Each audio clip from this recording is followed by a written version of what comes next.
ਖਬਰਾਂ ਦੇ ਬੁਲੇਟਿਨ 'ਚ ਤੁਹਾਡਾ ਸਵਾਗਤ ਹੈ। ਨਜ਼ਰ ਮਾਰਦੇ ਹਾਂ ਅੱਜ ਦੀਆਂ ਖਾਸ ਖਬਰਾਂ ਤੇ।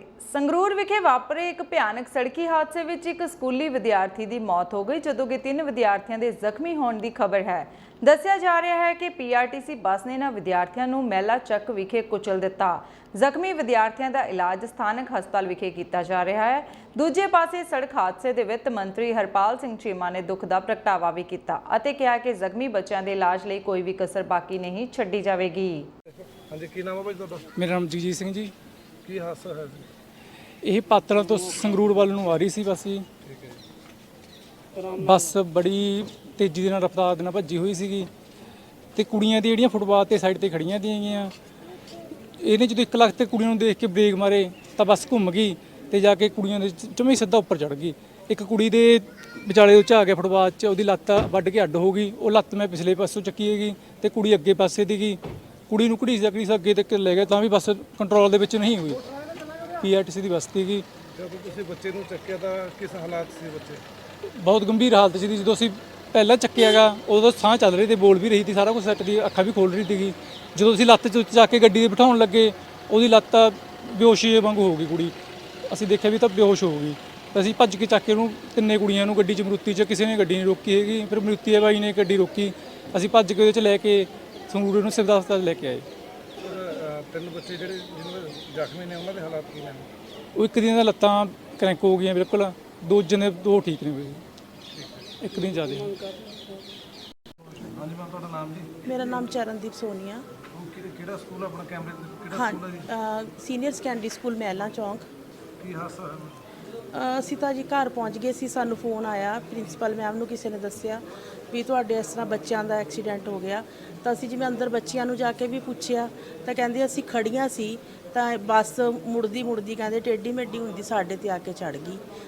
ਦੋ ਬੱਚੇ ਥੋੜੀ ਘੱਟ ਸੱਟ ਆ, ਇੱਕ ਬੱਚੇ ਦੇ ਕਾਫੀ ਜ਼ਿਆਦਾ ਸੱਟ ਆ ਤੇ ਇੱਕ ਦੀ ਡੈਥ ਹੋ ਗਈ ਹੈ ਜੀ। ਸਾਡੀ 8ਵੀਂ ਕਲਾਸ ਦੀ ਬੱਚੀ ਆ। ਛੁੱਟੀ ਐਗਜ਼ੈਕਟ 2 ਵਜੇ ਹੁੰਦੀ ਹੈ ਜੀ। ਆਈ ਥਿੰਕ 2:15 ਦੀ ਗੱਲ ਆ, ਕਿਉਂਕਿ ਸਾਡੇ ਕਈ ਸਟਾਫ ਮੈਂਬਰ ਕਹਿੰਦੇ ਜਿਨ੍ਹਾਂ ਨੂੰ ਪਹਿਲਾਂ ਫੋਨ ਆਇਆ ਖੇੜੀ ਪਹੁੰਚੇ ਸੀ ਜਸਟ। ਬੱਚੇ ਸੜਕ ਕ੍ਰਾਸ ਕਰ ਰਹੇ ਸੀ? ਨਹੀਂ, ਖੜੇ ਸੀਗੇ ਕਹਿੰਦੇ, ਮਤਲਬ ਮੋੜ ਤੇ ਖੜੇ ਸੀ ਜਿੰਨੀ ਕੁ ਸਾਨੂੰ ਗੱਲ ਪਤਾ ਲੱਗੀ ਆ। ਉਹਦੇ ਘਰਾਂ ਨੂੰ ਜਾਣ ਵਾਸਤੇ ਉੱਥੋਂ ਦੀ ਇੱਕ ਕੱਟ ਹੈ, ਕੱਟ ਦੇ ਨਾਲ ਲੱਗੇ ਖੜੇ ਸੀ ਡਿਵਾਈਡਰ ਦੇ ਨਾਲ ਬਿਲਕੁਲ। ਤਾਂ ਪਿੱਛੋਂ ਪਾਤੜਾਂ ਵਾਲੇ ਪਾਸਿਓਂ ਤੇਜ਼ ਰਫ਼ਤਾਰ ਬੱਸ ਆਉਂਦੀ ਹੈ ਤੇ ਉਹ ਇਹਨੂੰ ਬੱਚਿਆਂ ਨੂੰ ਆਪਦੀ ਲਪੇਟ ਦੇ ਵਿੱਚ ਲਿਆ, ਕਿਉਂਕਿ ਉੱਥੇ ਇਸ ਸਮੇਂ ਜਾ ਕੇ ਨਿਸ਼ਾਨ ਵੀ ਦੇਖੇ ਜਾ ਸਕਦੇ ਨੇ, ਸਾਡੇ ਕੋਲ ਵੀਡੀਓ ਵੀ ਹੈਗੀਆਂ ਨੇ। ਤੇ ਗੱਡੀ ਦੀ ਇੱਕ ਸਾਈਡ ਦੀਆਂ ਬ੍ਰੇਕਾਂ ਡਰਾਈਵਰ ਸਾਈਡ ਗੱਡੀ ਨੇ ਲਿਆ ਕੇ ਇਹਨਾਂ ਨੂੰ ਬੱਚਿਆਂ ਨੂੰ ਲਪੇਟ 'ਚ ਲੈ ਲਿਆ।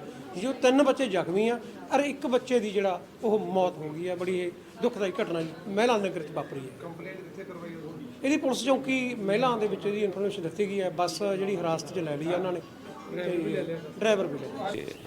ਮੰਦਭਾਗੀ ਘਟਨਾ ਹੋਈ ਹੈ ਜਿਹਦੇ ਵਿੱਚ ਇੱਕ ਬੱਸ ਦੇ ਥੱਲੇ 4 ਬੱਚੇ ਆ ਗਏ। ਉਹਨਾਂ ਵਿੱਚੋਂ ਛੋਟੇ ਬੱਚੇ ਹੈ ਤੇ ਇੱਕ ਬੱਚੇ ਦੀ ਡੈਥ ਹੋ ਗਈ ਤੇ ਦੂਜੇ 3 ਇੰਜਰਡ ਹੈ। ਇੱਥੇ ਡਾਕਟਰ ਸਵਾਨ ਲੱਗੇ ਹੋਏ ਆ, ਪੂਰਾ ਉਹਨਾਂ ਨੂੰ ਪ੍ਰੋਪਰ ਚੈੱਕ ਕਰ ਰਹੇ ਆ, ਐਕਸਰੇ ਵਗੈਰਾ ਕਰ ਰਹੇ ਆ।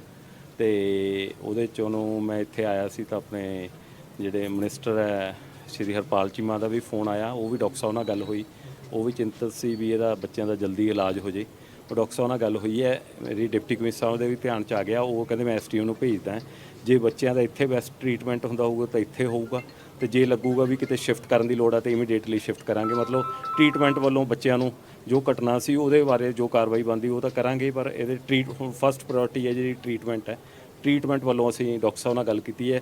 ਆਪਣੀ ਚੰਗੀ ਉਹ ਕਿਸਮਤ ਆ ਵੀ ਇੱਥੇ ਜਿਹੜੇ ਡਾਕਟਰ ਹੈ ਆਰਥੋਪੈਡਿਕਸ ਦੇ ਬੜੇ ਸੀਨੀਅਰ ਤੇ ਬੜੇ ਤਜਰਬੇਕਾਰ ਡਾਕਟਰ ਉਹ ਲੱਗੇ ਹੋਏ। ਦੁਖਦਾਇਕ ਦਰਦਨਾਕ ਜਿਹੜਾ ਹਾਦਸਾ ਵਾਪਰਿਆ, ਇੱਕ ਜਿਹੜੀ ਬੱਚੀ ਹੈ ਉਹ ਜਿਹੜੀ ਐਕਸਪਾਇਰ ਹੋ ਚੁੱਕੀ ਹੈ। ਸੋ ਦੂਸਰੀ ਨੂੰ ਜਿਹੜਾ ਪਟਿਆਲੇ ਰਜਿੰਦਰਾ ਹਸਪੀਟਲ ਜਿਹੜਾ ਰੈਫਰ ਕੀਤਾ ਗਿਆ।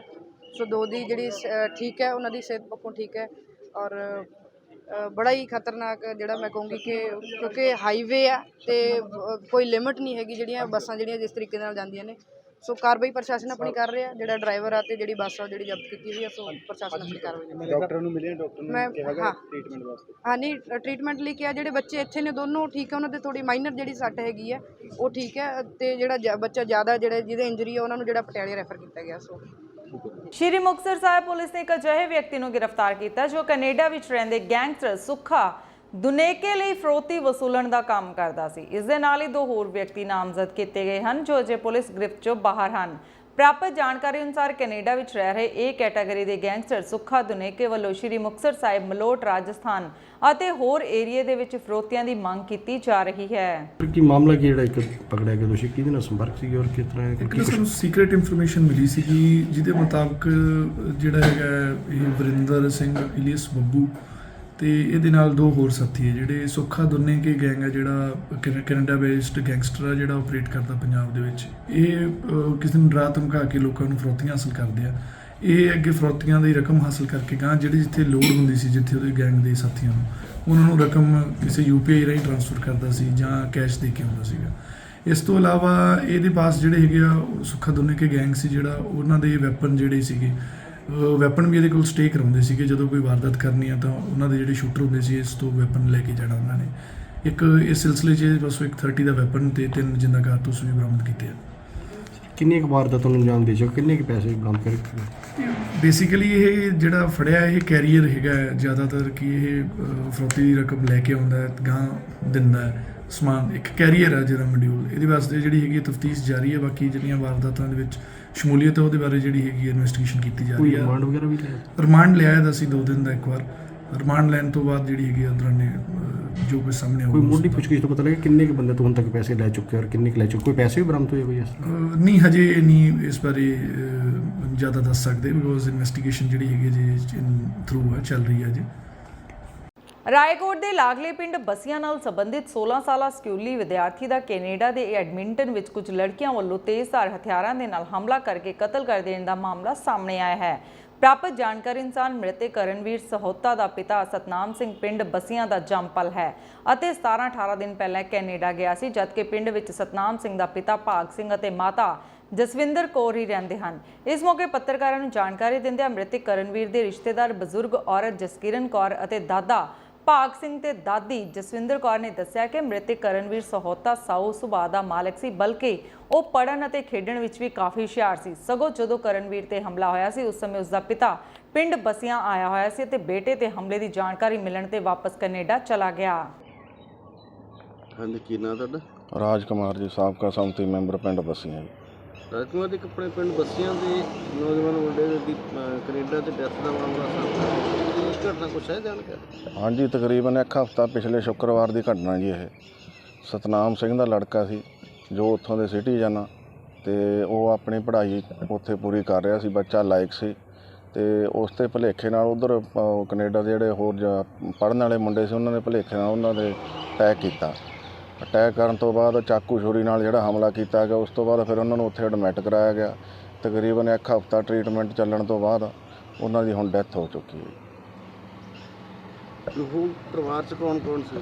ਸਤਨਾਮ ਸਿੰਘ ਤੇ ਉਹਨਾਂ ਦਾ ਬੇਟਾ ਸੀ ਤੇ ਇੱਕ ਇਹਦੇ ਆਪਣੇ ਬੇਟੇ ਦੀ ਸਿਸਟਰ ਸੀ। ਇੱਥੇ ਪਰਿਵਾਰ ਪਿੰਡ 'ਚ ਪਰਿਵਾਰ 'ਚ ਕੌਣ ਕੌਣ? ਇੱਥੇ ਆਪਣੇ ਇਹਨਾਂ ਦੇ ਸਤਨਾਮ ਸਿੰਘ ਦੇ ਬ੍ਰਦਰ ਭਾਗ ਸਿੰਘ ਜੀ ਰਹਿੰਦੇ, ਉਹਨਾਂ ਦਾ ਪਰਿਵਾਰ ਹੈ ਜੀ।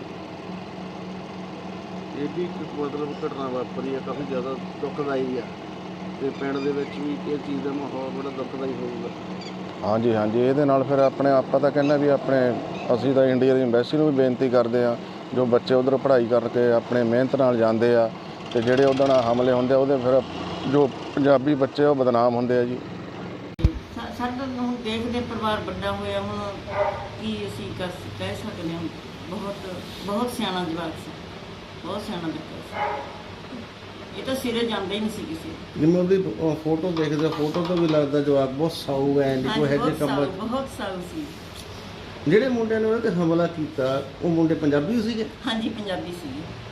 ਕੀ ਗੱਲਬਾਤ ਕੋਈ ਸਾਹਮਣੇ ਜਾਂ ਤੁਹਾਡੇ ਕੋਲ ਕੀ ਪਤਾ ਲੱਗਿਆ ਵੀ ਕਿਉਂ ਜੋ ਆਪਣੇ ਮੁੰਡੇ 'ਤੇ ਹਮਲਾ ਹੋਊਗਾ?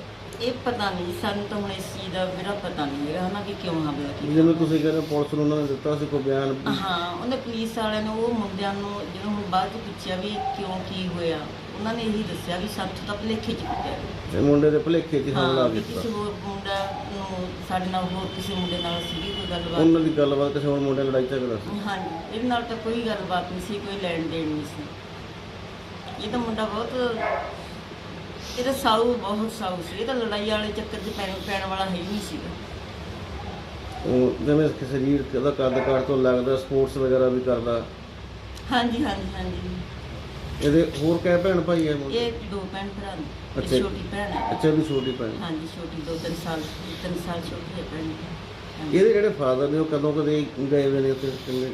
ਉਹਨੂੰ ਹੋ ਗਈ 17-18 ਸਾਲ। ਹਾਂਜੀ 18 ਸਾਲ ਹੋ ਗਏ।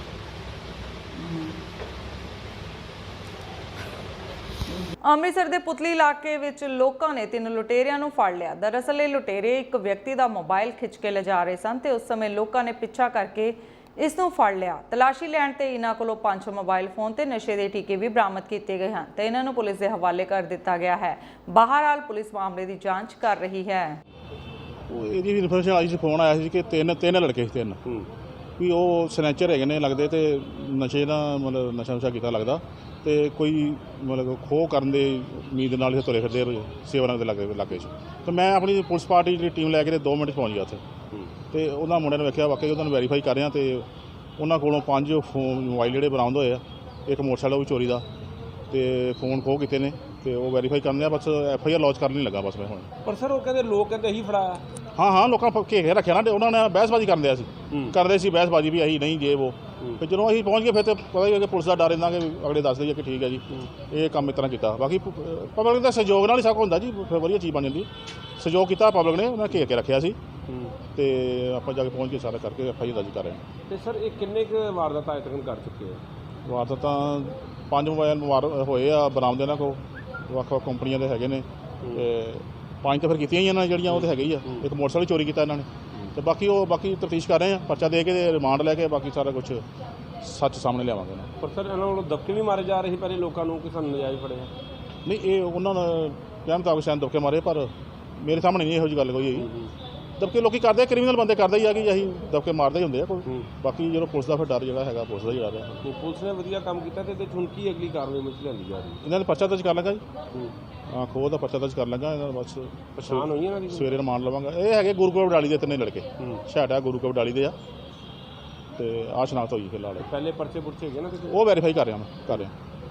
ਤੇ ਸਰ ਆਪਣਾ ਮੋਬਾਈਲ ਕਿੱਥੋਂ ਲੁੱਟੇ ਸੀ ਕੋਈ ਦੱਸਿਆ ਇਹਨਾਂ ਨੇ? ਉਹ ਇੱਕ ਯੂਨੀਵਰਸਿਟੀ ਸਾਹਮਣੇ ਕਿਸੇ ਲੜਕੇ ਦਾ ਖੋਇਆ ਇਹਨਾਂ ਨੇ, ਇੱਕ ਆਟੋ 'ਚ ਖੋਇਆ ਕੋਟ ਖਾਲਸਾ ਲੱਗੋਂ ਤੇ ਇਸ ਤਰ੍ਹਾਂ ਬਸ ਇਸੇ ਇਲਾਕੇ ਦੇ ਵਿੱਚ ਹੀ ਖੋਏ ਆ। ਕੈਬਨਿਟ ਮੰਤਰੀ ਬਲਜੀਤ ਕੌਰ ਦੇ ਘਰ ਦੇ ਬਾਹਰ ਧਰਨੇ ਤੇ ਬੈਠੇ ਆਮ ਆਦਮੀ ਪਾਰਟੀ ਦੇ ਹੀ ਵਰਕਰਾਂ ਦੇ ਮਾਮਲੇ ਦੇ ਵਿੱਚ ਅੱਜ ਕੈਬਨਿਟ ਮੰਤਰੀ ਬਲਜੀਤ ਕੌਰ ਨੇ ਖੁਦ ਪ੍ਰੈਸ ਕਾਨਫਰੰਸ ਕੀਤੀ। ਇਸ ਦੌਰਾਨ ਉਹਨਾਂ ਨੇ ਇਹਨਾਂ ਆਗੂਆਂ ਵੱਲੋਂ ਲਾਏ ਜਾ ਰਹੇ ਦੋਸ਼ਾਂ ਨੂੰ ਵੀ ਨਕਾਰਿਆ। ਵਰਣਯੋਗ ਹੈ ਕਿ ਕੈਬਨਿਟ ਮੰਤਰੀ ਦੇ ਘਰ ਦੇ ਬਾਹਰ ਬੈਠੇ ਆਗੂਆਂ ਨੂੰ ਪਾਰਟੀ ਤੋਂ ਬਾਹਰ ਦਾ ਰਾਸਤਾ ਵਿਖਾ ਦਿੱਤਾ ਗਿਆ ਤੇ ਇਸ ਉਪਰੰਤ ਗੱਲਬਾਤ ਕਰਦਿਆਂ ਡਾਕਟਰ ਬਲਜੀਤ ਕੌਰ ਨੇ ਕਿਹਾ ਹੈ ਕਿ ਇਹ ਪਾਰਟੀ ਦਾ ਫੈਸਲਾ ਹੈ, ਪਰ ਉਹਨਾਂ ਨੇ ਕੱਲ ਵੀ ਅਤੇ ਅੱਜ ਵੀ ਇਹਨਾਂ ਧਰਨਾਕਾਰੀਆਂ ਨੂੰ ਕਿਹਾ ਹੈ ਕਿ ਉਹ ਅੰਦਰ ਆ ਕੇ ਜੋ ਵੀ ਗੱਲ ਹੈ ਉਹ ਕਰ ਸਕਦੇ ਹਨ, ਪਰ ਧਰਨਾਕਾਰੀਆਂ ਨੇ ਕੋਈ ਵੀ ਗੱਲ ਨਹੀਂ ਮੰਨੀ। ਮੋਂਗਾ ਸਾਹਿਬ ਜਿਹੜਾ ਮੰਤਰੀ ਨੇ ਕਲੀਅਰ ਕਰਤਾ ਵੀ ਅਸੀਂ ਸਾਡੀ ਪਾਰਟੀ ਨੇ ਇਹਨਾਂ ਨੂੰ ਮੋਨ ਕੱਢਤਾ ਹੈ, ਤੁਹਾਡੀ ਹੁਣ ਅਗਲੀ ਰਣਨੀਤੀ ਕੀ ਹੋਊਗੀ? ਅਗਲੀ ਰਣਨੀਤੀ ਇਹੀ ਹੈ ਜੀ ਵੀ ਤੁਸੀਂ ਪਿਛਲੇ ਵਾਰ ਸਾਰਿਆਂ ਨੇ ਦੇਖਿਆ ਸੀਗਾ ਪਾਰਲੀਮੈਂਟ 'ਚ ਇੱਕ ਮੁੱਦਾ ਉੱਠਿਆ ਸੀ ਤੇ ਉਹਦੇ ਵਿੱਚ MP ਸਾਹਿਬ ਸ਼੍ਰੀ ਭਗਵੰਤ ਮਾਨ ਜੀ ਨੂੰ ਕਹਿ ਦਿੱਤਾ ਗਿਆ ਕਿ ਤੁਹਾਡੀ ਮੈਂਬਰਸ਼ਿਪ ਜਿਹੜੀ ਕੈਂਸਲ ਕਰ ਦਾਂਗੇ।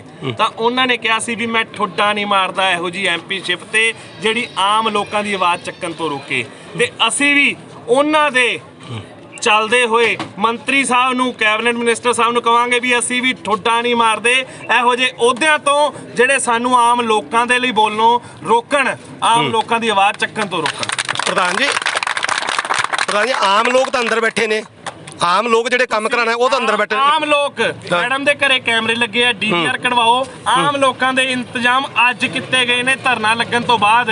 ਅੱਜ ਜਿਹੜੀਆਂ ਉੱਤੇ ਵਿਛਾਈਆਂ ਗਈਆਂ ਨੇ ਤਰਪਾਲਾਂ ਅੱਜ ਵਿਛਾਈਆਂ ਗਈਆਂ ਨੇ, ਕੁਰਸੀਆਂ ਅੱਧਾ ਘੰਟਾ ਪਹਿਲਾਂ ਆਈਆਂ ਨੇ, ਕੂਲਰ ਅੱਧਾ ਘੰਟਾ ਪਹਿਲਾਂ ਆਏ ਨੇ। ਆਮ ਲੋਕਾਂ ਲਈ ਇੰਤਜ਼ਾਮ ਅੱਜ ਕੀਤਾ ਗਿਆ। ਸਾਨੂੰ ਖੁਸ਼ੀ ਹੈ ਇਸ ਗੱਲ ਦੀ ਕਿ ਜੇ ਸਾਡੇ ਪਾਰਟੀ ਚੋਂ ਕੱਢਣ ਨਾਲ, ਸਾਡੀ ਕੁਰਬਾਨੀ ਨਾਲ ਆਮ ਲੋਕਾਂ ਲਈ ਆ ਸਹੂਲਤਾਂ ਮਿਲ ਗਈਆਂ ਤਾਂ ਸਾਨੂੰ ਉਸ ਗੱਲ ਦੀ ਖੁਸ਼ੀ। ਨਹੀਂ ਅਜੇ ਸਰਕਾਰ ਬਣੀ ਨੂੰ ਮਹੀਨਾ ਹੋਇਆ ਹੈ, ਪਬਲਿਕ ਵੀ ਬੈਠੀ ਹੈ, ਵੇਟ ਕਰ ਰਹੀ ਹੈ ਵੀ ਕੰਮ ਹੋਣਗੇ, ਤੁਸੀਂ ਇੰਨੇ ਕਾਲੇ ਕਿਵੇਂ ਹੋ ਗਏ? ਆਮ ਲੋਕਾਂ ਦੀ ਸੁਣਵਾਈ ਲਈ ਤਾਂ ਸਰਕਾਰ MLA ਸਾਹਿਬ ਨੂੰ ਤਨਖਾਹ ਪਹਿਲੇ ਦਿਨ ਮਿਲਣੀ ਸ਼ੁਰੂ ਹੋ ਗਈ ਸੀ। ਉਹ ਆਮ ਲੋਕਾਂ ਦੀ ਨੌਕਰੀ ਦੀ ਮਿਲਣੀ ਸ਼ੁਰੂ ਹੋਈ ਸੀ ਵੀ ਆਮ ਲੋਕਾਂ ਦੀਆਂ ਗੱਲਾਂ ਸੁਣਨੀਆਂ ਨੇ, ਤਾਂ MLA ਸਾਹਿਬ ਨੂੰ ਪਹਿਲੇ ਦਿਨ ਤੋਂ ਹੀ ਆਮ ਲੋਕਾਂ ਨੂੰ ਮਿਲਣਾ ਚਾਹੀਦਾ ਸੀਗਾ, ਆਮ ਲੋਕਾਂ ਦੀ ਸੁਣਵਾਈ ਕਰਨੀ ਚਾਹੀਦੀ ਸੀ। ਫਿਰ ਉਹ ਲੈਟਰ ਕਿਉਂ ਪਾੜ ਸਿੱਟਣ ਲੱਗ ਗਏ ਜੇ ਪਹਿਲੇ ਦਿਨ ਤੋਂ ਤਨਖਾਹ ਮਿਲਣੀ ਸ਼ੁਰੂ ਹੋਈ ਸੀ, ਲੋਕਾਂ ਲਈ ਮਿਲਣੀ ਸ਼ੁਰੂ ਹੋਈ ਸੀ? ਤੁਹਾਡੀ ਅਗਲਾ ਕੀ ਰਣਨੀਤੀ? ਹੁਣ ਤੁਸੀਂ ਧਰਨਾ ਇੱਥੇ ਲੱਗੇ ਰਹੂਗਾ ਕਿ ਚੱਕੋਗੇ, ਕੀ ਕਰੋਗੇ? ਤੱਕ ਸਾਨੂੰ ਪਾਰਟੀ ਅਫੀਸ਼ੀਅਲ ਪੇਜ ਤੋਂ ਡਿਸਮਿਸ ਨਹੀਂ ਕਰਦੀ, ਸਸਪੈਂਡ ਨਹੀਂ ਕਰਦੀ, ਅਸੀਂ ਉਦੋਂ ਤੱਕ ਇੱਥੇ ਧਰਨਾ ਉਹਨਾਂ ਦਾ ਕਹਿਣਾ ਹੈ ਵੀ ਪਾਰਟੀ ਨੇ ਉਹਨਾਂ ਨੂੰ ਡਿਸਮਿਸ ਕਰਤਾ। ਅਫੀਸ਼ੀਅਲ ਪੇਜ ਤੋਂ ਪਾਣ, ਠੀਕ ਹੈ, ਅਫੀਸ਼ੀਅਲ ਪੇਜ ਤੋਂ ਪਾਣ ਜੀ। ਜੇ ਜਗਦੇਵ ਸਿੰਘ ਫਿਰ ਤੁਸੀਂ ਆਪਦਾ ਜ਼ਿਲ੍ਹਾ ਪ੍ਰਧਾਨ ਕਹਿ ਰਿਹਾ ਕਿ ਮੇਰੇ ਕੋਲ ਅਥਾਰਟੀ ਹੈ, ਤਾਂ ਉਹਨਾਂ ਕੋਲ ਅਥਾਰਟੀ ਕੋਈ ਪੇਜ ਵੀ ਹੋਣਾ ਹੈ, ਪਾਰਟੀ ਵੱਲੋਂ ਦਿੱਤਾ ਹੋਣਾ ਹੈ ਕਿ ਤੁਸੀਂ ਇਸ ਲੈਵਲ ਤੇ ਜਾ ਕੇ ਜੇਕਰ ਤੁਹਾਨੂੰ ਉੱਥੋਂ ਸਸਪੈਂਡ ਕਰ ਦਿੰਦੇ ਆ ਤੇ ਫਿਰ ਤੁਸੀਂ ਫਿਰ ਪਾਰਟੀ ਦੇ ਖਿਲਾਫ ਲੜਦੇ ਰਹੋਗੇ ਜਾਂ ਦੇਖੋ ਜਿੱਥੋਂ ਉਹ ਸਾਨੂੰ ਸਸਪੈਂਡ ਕਰਤਾ ਤਾਂ ਅਸੀਂ ਆਪਦਾ ਜਿਹੜਾ ਫੁੱਲਾਂ ਦਾ ਹਾਰ ਜਿਹੜਾ ਸਾਨੂੰ ਮਿਲ ਗਿਆ ਉਹ ਗਲ 'ਚ ਪਾ ਕੇ ਉਸ ਤੋਂ ਬਾਅਦ ਅਸੀਂ ਇੱਥੋਂ ਉੱਠ ਕੇ ਆਪਦਾ ਪੰਜਾਬ ਲੈਵਲ ਤੇ ਰੋਡ ਪ੍ਰਦਰਸ਼ਨ ਕਰਾਂਗੇ। ਗਲਾਂ ਦੇ ਵਿੱਚ ਫਾਹੇ ਪਾ ਕੇ, ਮੈਂ ਦੱਸ ਰਿਹਾ ਅੱਜ ਗਲਾਂ ਦੇ ਵਿੱਚ ਰੱਸੀਆਂ ਪਾ ਕੇ ਪ੍ਰਦਰਸ਼ਨ ਕਰਾਂਗੇ ਕਿ ਭਰਾਵੋ ਸੱਚਾਈ ਤੇ ਚੱਲਣ ਵਾਲਿਆਂ ਦੇ ਗਲਿਆਂ 'ਚ ਇਕੱਲੇ ਫਾਹੇ ਹੀ ਹੁੰਦੇ ਆ। ਹੋਰ ਠੀਕ ਨਿੱਜੀ ਸਹਾਇਕ ਦੀ ਮੈਂ ਇਹ ਗੱਲ ਵੀ ਸਪਸ਼ਟ ਕਰ ਦਿੰਦੀ ਹਾਂ ਕਿ ਜਿਸ ਤਰ੍ਹਾਂ ਪਾਰਟੀ ਦੇ ਰੂਲ ਹੈ ਕਿ ਜਿਹੜਾ ਵੀ ਇਨਸਾਨ, ਜਿਹੜਾ ਵੀ ਸਾਡਾ ਵਰਕਰ ਹੈ, ਭਾਵੇਂ ਮੇਰਾ ਨਿੱਜੀ ਸਹਾਇਕ ਹੈ, ਜੋ ਪਾਰਟੀ ਦੇ ਅਗੇਂਸਟ ਜਾਂ ਸਾਡੀ ਪਾਰਟੀ ਨੂੰ ਡੀਫੇਮ ਕਰਨ ਲਈ ਕੋਈ ਐਕਟੀਵਿਟੀ ਕਰੇਗਾ ਉਹਨੂੰ ਅਸੀਂ ਪਾਰਟੀ 'ਚ ਨਹੀਂ ਰੱਖਾਂਗੇ। ਇਸੇ ਤਰ੍ਹਾਂ ਹੀ ਨਿੱਜੀ ਸਹਾਇਕ ਦਾ ਵੀ ਸੇਮ ਕੇਸ ਹੈ। ਜੇ ਉਹਦੀ ਕੋਈ ਪ੍ਰੋਬਲਮ ਉਹਦੇ ਪ੍ਰਤੀ ਲੋਕਾਂ ਨੂੰ ਸਾਹਮਣੇ ਆਈਆਂ ਨੇ ਤਾਂ ਮੈਂ ਉਹਨੂੰ ਅੱਜ ਤੋਂ ਪਾਸੇ ਕਰ ਦਿੱਤਾ। ਮੈਡਮ ਕੱਲ੍ਹ ਚਰਚਾ ਦੇ ਵਿੱਚ ਰਿਹਾ ਕਿ ਜਿਹੜੀ ਵੀ ਕੋਈ ਬੰਦਾ ਤੁਹਾਨੂੰ ਕੰਪਲੇਂਟ ਕਰਦਾ ਹੈ ਕੋਈ ਤੁਹਾਡੇ ਤੱਕ ਪਹਿਲਾਂ ਪਹੁੰਚਦੀ ਨਹੀਂ ਜਾਂ ਹੋਰ ਕਿ ਡਸਟਬਿਨ ਸਿੱਟ ਦਿੱਤੀ ਜਾਂਦੀ ਹੈ। ਇਹ ਬਿਲਕੁਲ ਜਿਵੇਂ ਕਹਿ ਦੋ ਕਿ ਜਿਨ੍ਹਾਂ ਚੀਜ਼ਾਂ ਦਾ ਕੋਈ ਬੇਸ ਹੀ ਨਹੀਂ। ਜਦੋਂ ਇੰਨੇ ਵਰਕਰਾਂ ਦੇ ਇਕੱਠ ਦੇ ਵਿੱਚ ਲੋਕ ਆ ਕੇ ਮੈਨੂੰ ਐਪਲੀਕੇਸ਼ਨ ਦੇ ਰਹੇ ਆ, ਮੈਂ ਉਹਨਾਂ ਦੇ ਸਾਹਮਣੇ ਕਿਵੇਂ ਪਾੜ ਕੇ ਸਿੱਟਦਾ? ਤੁਸੀਂ ਆਪ ਸਿਆਣੇ ਹੋ। ਜੇਲ੍ਹ ਦੇ ਅੰਦਰ ਮਿਲਣ ਵਾਲੇ ਮੋਬਾਈਲ ਫੋਨਾਂ ਤੇ ਹੋਰ ਸਮੱਗਰੀ ਨੂੰ ਸਰਕਾਰ ਨੇ ਚਿੰਤਾ ਜ਼ਾਹਿਰ ਕੀਤੀ ਹੈ। ਇਸ ਦੇ ਪੰਜਾਬ ਦੇ ਜੇਲ੍ਹ ਮੰਤਰੀ ਹਰਜੋਤ ਸਿੰਘ ਨੇ ਵੱਡਾ ਬਿਆਨ ਦਿੱਤਾ। ਉਹਨਾਂ ਕਿਹਾ ਹੈ ਕਿ ਜਿਹੜਾ ਮੋਬਾਈਲ ਫੜਿਆ ਜਾਵੇਗਾ ਉਹ ਜਿਸ ਦੇ ਨਾਮ ਤੇ ਹੋਵੇਗਾ ਉਸ ਤੇ ਵੀ ਪਰਚਾ ਦਰਜ ਕੀਤਾ ਜਾਵੇਗਾ। ਉਹ ਅੱਜ ਅੰਮ੍ਰਿਤਸਰ ਵਿੱਚ ਬੋਲ ਰਹੇ ਸਨ। ਉਹਨਾਂ ਕਿਹਾ ਕਿ ਜੇਲ੍ਹਾਂ ਦਾ ਸੁਧਾਰ ਕੀਤਾ ਜਾ ਰਿਹਾ ਹੈ। ਹਰ ਖਬਰ ਦਿਖਾਈ ਹੈ।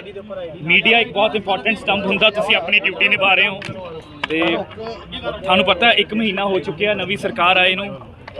ਪੰਜਾਬ ਨੇ ਇਸ ਵਾਰੀ ਬਦਲਾਵ ਲਈ ਵੋਟ ਪਾਈ ਸੀ ਤੇ ਉਹ ਬਦਲਾਵ ਦਿਨ ਰਾਤ ਜਾਰੀ ਹੈ। ਵਿਰੋਧੀ ਜੋ ਮਰਜ਼ੀ ਕਹਿੰਦੇ ਰਹਿਣ, ਪਰ ਮੈਂ ਉਸ ਕੈਬਨਿਟ ਦਾ, ਭਗਵੰਤ ਮਾਨ ਜੀ ਦੀ ਕੈਬਨਿਟ ਦਾ ਹਿੱਸਾ ਹੋਣ ਦੇ ਨਾਤੇ ਤੇ ਅਰਵਿੰਦ ਕੇਜਰੀਵਾਲ ਜੀ ਦਾ ਸਿਪਾਹੀ ਹੋਣ ਦੇ ਨਾਤੇ ਮੈਂ ਤੁਹਾਨੂੰ ਇਹ ਦੱਸ ਸਕਦਾ ਕਿ ਸਾਡੇ ਸਾਰੇ ਵਿਧਾਇਕ, ਸਾਡੇ ਸਾਰੇ ਮੰਤਰੀ, ਸਾਡੇ ਮੁੱਖ ਮੰਤਰੀ ਸਾਹਿਬਾਨ, ਸਾਡੇ ਸਾਰੇ ਵਰਕਰ ਸਾਹਿਬਾਨ ਦਿਨ ਰਾਤ ਮਿਹਨਤ ਕਰ ਰਹੇ ਹਨ। ਪਿਛਲੀਆਂ ਸਰਕਾਰਾਂ ਨੇ ਸਿਰਫ ਪੰਜਾਬ ਨੂੰ ਲੁੱਟਿਆ ਨਹੀਂ, ਲੁੱਟਣਾ ਵੱਖਰਾ ਸੀ, ਪਰ ਉਹ ਫਾਈਲਾਂ ਉੱਤੇ ਬੈਠੇ ਰਹੇ, ਭਲਾਈ ਦੇ ਕੰਮਾਂ ਉੱਤੇ ਬੈਠੇ ਰਹੇ, ਪੈਸੇ ਬਰਬਾਦ ਹੁੰਦੇ ਰਹੇ। ਉਹ ਸਾਰਾ ਕੁਝ ਦੁਰਸਤ ਹੋ ਰਿਹਾ। 20 ਘੰਟੇ ਅਸੀਂ ਕੰਮ ਕਰ ਰਹੇ ਹਾਂ ਤੇ ਆਉਣ ਵਾਲੇ ਸਮੇਂ ਵਿੱਚ ਤੁਸੀਂ ਦੇਖੋਗੇ ਵੱਡੇ ਬਦਲਾਅ ਹੋ ਰਹੇ ਨੇ। ਤੇ ਅੱਜ 18 ਅਪ੍ਰੈਲ ਨੂੰ ਦੁਨੀਆ ਦੇ ਵਿੱਚ ਵਰਲਡ ਹੈਰੀਟੇਜ ਮਨਾਇਆ ਜਾਂਦਾ, ਵਰਲਡ ਹੈਰੀਟੇਜ ਡੇ। ਤੇ ਮੈਂ ਬਤੌਰ ਟੂਰਿਜ਼ਮ ਤੇ ਕਲਚਰ ਮਿਨਿਸਟਰ ਅੱਜ ਅੰਮ੍ਰਿਤਸਰ ਦੀ ਇਸ ਪਾਕ ਪਾਵਨ ਪਵਿੱਤਰ ਧਰਤੀ ਤੇ ਪਹੁੰਚਿਆ ਤੇ ਦਰਬਾਰ ਸਾਹਿਬ ਨਤਮਸਤਕ ਹੋ ਕੇ ਗੁਰੂ ਸਾਹਿਬ ਦਾ ਸ਼ੁਕਰਾਨਾ ਕਰਕੇ, ਅਕਾਲ ਤਖਤ ਸਾਹਿਬ ਨਤਮਸਤਕ ਹੋਵੇ, 6ਵੇਂ ਪਾਤਸ਼ਾਹ ਦਾ ਸ਼ੁਕਰਾਨਾ ਕਰਕੇ ਅੱਜ ਅੰਮ੍ਰਿਤਸਰ ਦੇ ਜਿੰਨੇ ਟੂਰਿਸਟ ਪ੍ਰੋਜੈਕਟ ਹੈ ਸਭ ਜਗ੍ਹਾ ਜਾਊਂਗਾ। ਠੀਕ ਹੈ, ਮੈਨੂੰ ਪਤਾ ਮੀਡੀਆ ਨੂੰ ਬਰੀਫਿੰਗ ਬਹੁਤ ਜ਼ਰੂਰੀ ਹੁੰਦੀ ਹੈ, ਪਰ ਮੇਰਾ ਇਹ ਮੰਨਣਾ ਹੈ ਜੀ, ਮੈਨੂੰ ਜੋ ਮੇਰੇ ਨੇਤਾ ਜੀ ਨੇ ਕਿਹਾ, ਅਰਵਿੰਦ ਕੇਜਰੀਵਾਲ ਜੀ ਤੇ ਭਗਵੰਤ ਮਾਨ ਜੀ ਨੇ ਕਿਹਾ ਕਿ ਗੱਲਾਂ ਘੱਟ ਕਰਨੀਆਂ, ਕੰਮ ਜ਼ਿਆਦਾ ਕਰਨਾ। ਆਉਣ ਵਾਲੇ ਸਮੇਂ ਤੁਸੀਂ ਸਾਡਾ ਕੰਮ ਦੇਖੋਗੇ। ਸਰ ਅੱਜ ਵਰਲਡ ਹੈਰੀਟੇਜ ਡੇ ਦੀ ਗੱਲ ਕੀਤੀ ਹੈ, ਹੈਰੀਟੇਜ ਸਟਰੀਟ ਦਾ ਬੁਰਾ ਹਾਲ ਹੈ। ਅੱਜ ਸੰਸਦ ਨੇ ਵੀ ਮੈਂ ਦੇਖਿਆ ਜੀ ਉਹਨਾਂ ਦਾ ਮੁੱਦਾ ਦੇਖਿਆ ਜੀ। ਉਹਦੇ ਵਿੱਚ ਇਹ ਹੈ ਕਿ ਜਿਹੜੀ ਹੈਰੀਟੇਜ ਸਟਰੀਟ ਦੀ ਕੁਝ ਰੱਖ ਰਖਾਵ ਕਾਰਪੋਰੇਸ਼ਨ ਕਰਦੀ ਹੈ ਤੇ ਹੁਣੀ ਆਪਣੀ ਮਿਨਿਸਟਰੀ ਤੋਂ ਪਤਾ ਕੀਤਾ ਕੁਝ ਸਾਡੀ ਏਜੰਸੀ ਕਰ ਰਹੀ ਹੈ। ਇਹ ਮੁੱਦਾ ਮੇਰੇ ਹੁਣੇ ਧਿਆਨ 'ਚ ਆਇਆ। ਹੁਣ ਮੈਂ ਆਪ ਪੈਦਲ ਇੱਥੇ ਘੁੰਮੂੰਗਾ ਵੀ, ਇਹਨੂੰ ਕਰਾਂਗੇ ਆਉਣ ਵਾਲੇ। ਇੱਕ ਹੋਰ ਜੀ ਸਰ, ਅੱਜ ਤਨਮਨਜੀਤ ਸਿੰਘ ਢੇਸੀ ਨੂੰ ਲੈ ਕੇ ਬਹੁਤ ਵਿਵਾਦ ਖੜਾ ਹੋ ਰਿਹਾ। ਸਰ ਇੱਕ ਮਿੰਟ ਸਵਾਲ ਹੈ ਕਿ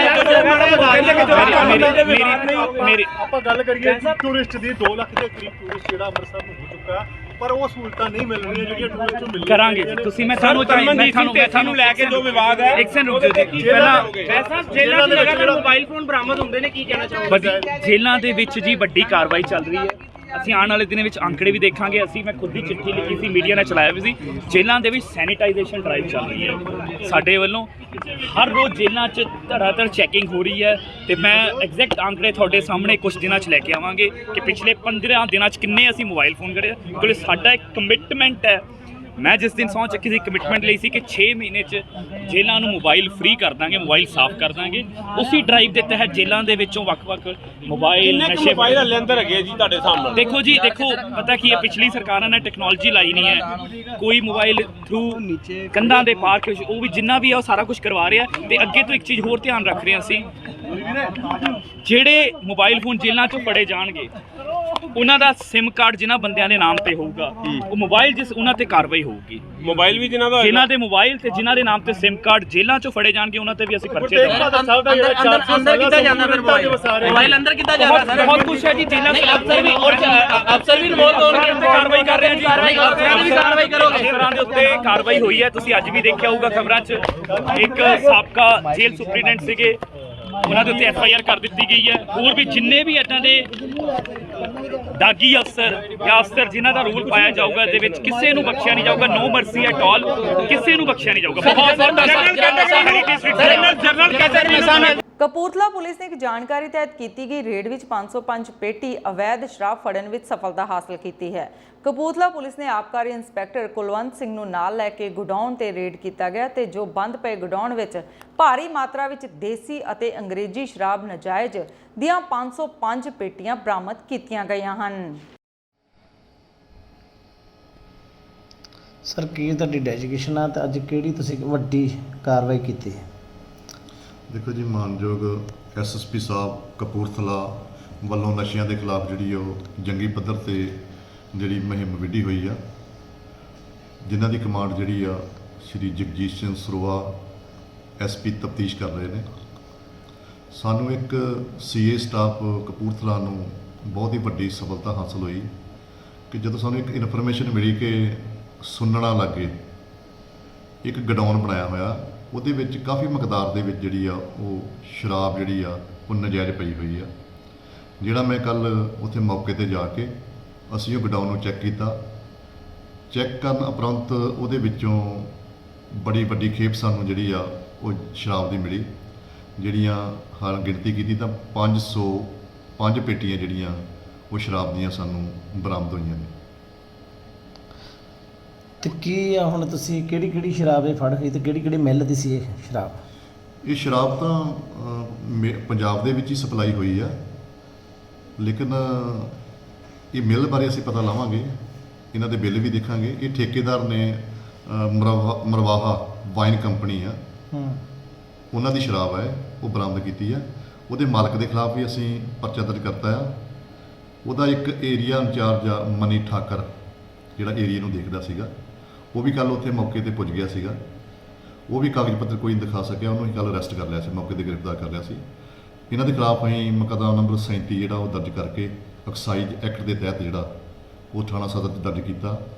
ਈਵਨ ਐਕਸਾਈਜ਼ ਇੰਸਪੈਕਟਰ ਨੂੰ ਵੀ ਅਸੀਂ ਮੌਕੇ ਤੇ ਬੁਲਾ ਲਿਆ ਸੀ। ਉਹਨੇ ਵੀ ਇਹ ਗੱਲ ਕਹੀ ਕਿ ਸ਼ਰਾਬ ਜਿਹੜੀ ਇਹ ਗਲਤ ਆ, ਨਜਾਇਜ਼ ਆ, ਇਹ ਜਾਇਜ਼ ਸ਼ਰਾਬ ਨਹੀਂ ਹੈ। ਇਹਦੇ ਮੁਤਾਬਕ ਅਸੀਂ ਜਿਹੜਾ ਇਹ ਤਫਤੀਸ਼ ਕਰ ਰਹੇ ਹਾਂ, ਕਿੱਥੋਂ ਆਈ, ਕਿਵੇਂ ਆਈ ਹੈ। ਤਫਤੀਸ਼ ਮੁਤਾਬਕ ਜਿਹੜਾ ਵੀ ਦੋਸ਼ੀ ਪਾਇਆ ਗਿਆ ਬਿਲਕੁਲ ਬਖਸ਼ਿਆ ਨਹੀਂ ਜਾਊਗਾ। ਕਿਹੜਾ ਬ੍ਰਾਂਡ ਜਿਹੜਾ ਤੁਸੀਂ ਕਾਬੂ ਕੀਤਾ? ਇਹਦੇ ਵਿੱਚ ਇੱਕ ਹੈ ਕਿ ਫਸਟ ਚੁਆਇਸ ਵਿਸਕੀ ਆ, ਦੂਜਾ ਰਾਇਲ ਸਟੈਕ ਆ, ਇੱਕ RC ਆ ਰਾਇਲ ਚੈਲੰਜ, ਇੱਕ ਹੈਗੀ ਆ ਪੰਜਾਬ ਗਦਰ, ਇਹ ਆਪਣੀ ਸੌਂਫੀਆ ਸ਼ਰਾਬ ਆ, ਇਹ ਅਸੀਂ ਬਰਾਮਦ ਕੀਤੀ ਹੈ। ਟੋਟਲ ਕਿੰਨੀਆਂ ਪੇਟੀਆਂ ਤੁਸੀਂ ਇਹ ਕਾਬੂ ਕੀਤੀਆਂ? ਟੋਟਲ 505 ਪੇਟੀਆਂ ਨੇ ਸਾਰੀਆਂ ਟੋਟਲ ਮਿਲਾ ਕੇ। ਜਿਸ ਤਰ੍ਹਾਂ ਸ਼ਰਾਬ ਮਾਫੀਆ ਜਿਹੜਾ ਕਪੂਰਥਲੇ ਦੇ ਵਿੱਚ ਪਿਛਲੇ ਲੰਬੇ ਸਮੇਂ ਤੋਂ ਬਹੁਤ ਧੜੱਲੇ ਨਾਲ ਕੰਮ ਕਰ ਰਿਹਾ ਸੀਗਾ, ਕੀ ਤੁਸੀਂ ਉਹਨੂੰ ਠੱਲ ਪਾਉਣ ਲਈ ਕੀ ਕਰ ਰਹੇ? ਬਿਲਕੁਲ, ਅਸੀਂ ਜੰਗੀ ਪੱਧਰ ਤੇ ਮਾਨਯੋਗ SSP ਸਾਹਿਬ ਵੱਲੋਂ ਜਿਹੜੀ ਮੁਹਿੰਮ ਚੱਲੀ ਹੋਈ ਹੈ ਕਿ ਬਿਲਕੁਲ ਜਿਹੜਾ ਵੀ ਨਜਾਇਜ਼ ਸ਼ਰਾਬ ਜਾਂ ਨਸ਼ਾ ਵੇਚਦਾ ਆ, ਕੋਈ ਤਸਕਰ ਆ, ਬਿਲਕੁਲ ਸਪੇਅਰ ਨਹੀਂ ਕੀਤਾ ਜਾਊਗਾ। ਜਿੰਨਾ ਸਮਾਨ ਮਿਲੇਗਾ ਉਨਾ ਹੀ ਪਰਚਾ ਹੋਏਗਾ, ਬਿਲਕੁਲ ਕਿਸੇ ਨੂੰ ਬਖਸ਼ਿਆ ਨਹੀਂ ਜਾਏਗਾ। ਕੀ ਹੁਣ ਜਿਹੜੀ ਇਹ ਫੈਕਟਰੀ ਦੀ ਸ਼ਰਾਬ ਹੋਊਗੀ ਉਸ ਫੈਕਟਰੀ ਦੇ ਉੱਤੇ ਵੀ ਕਾਰਵਾਈ ਕੀਤੀ ਜਾਊਗੀ? ਬਿਲਕੁਲ ਤਫਤੀਸ਼ ਕਰਾਂਗੇ।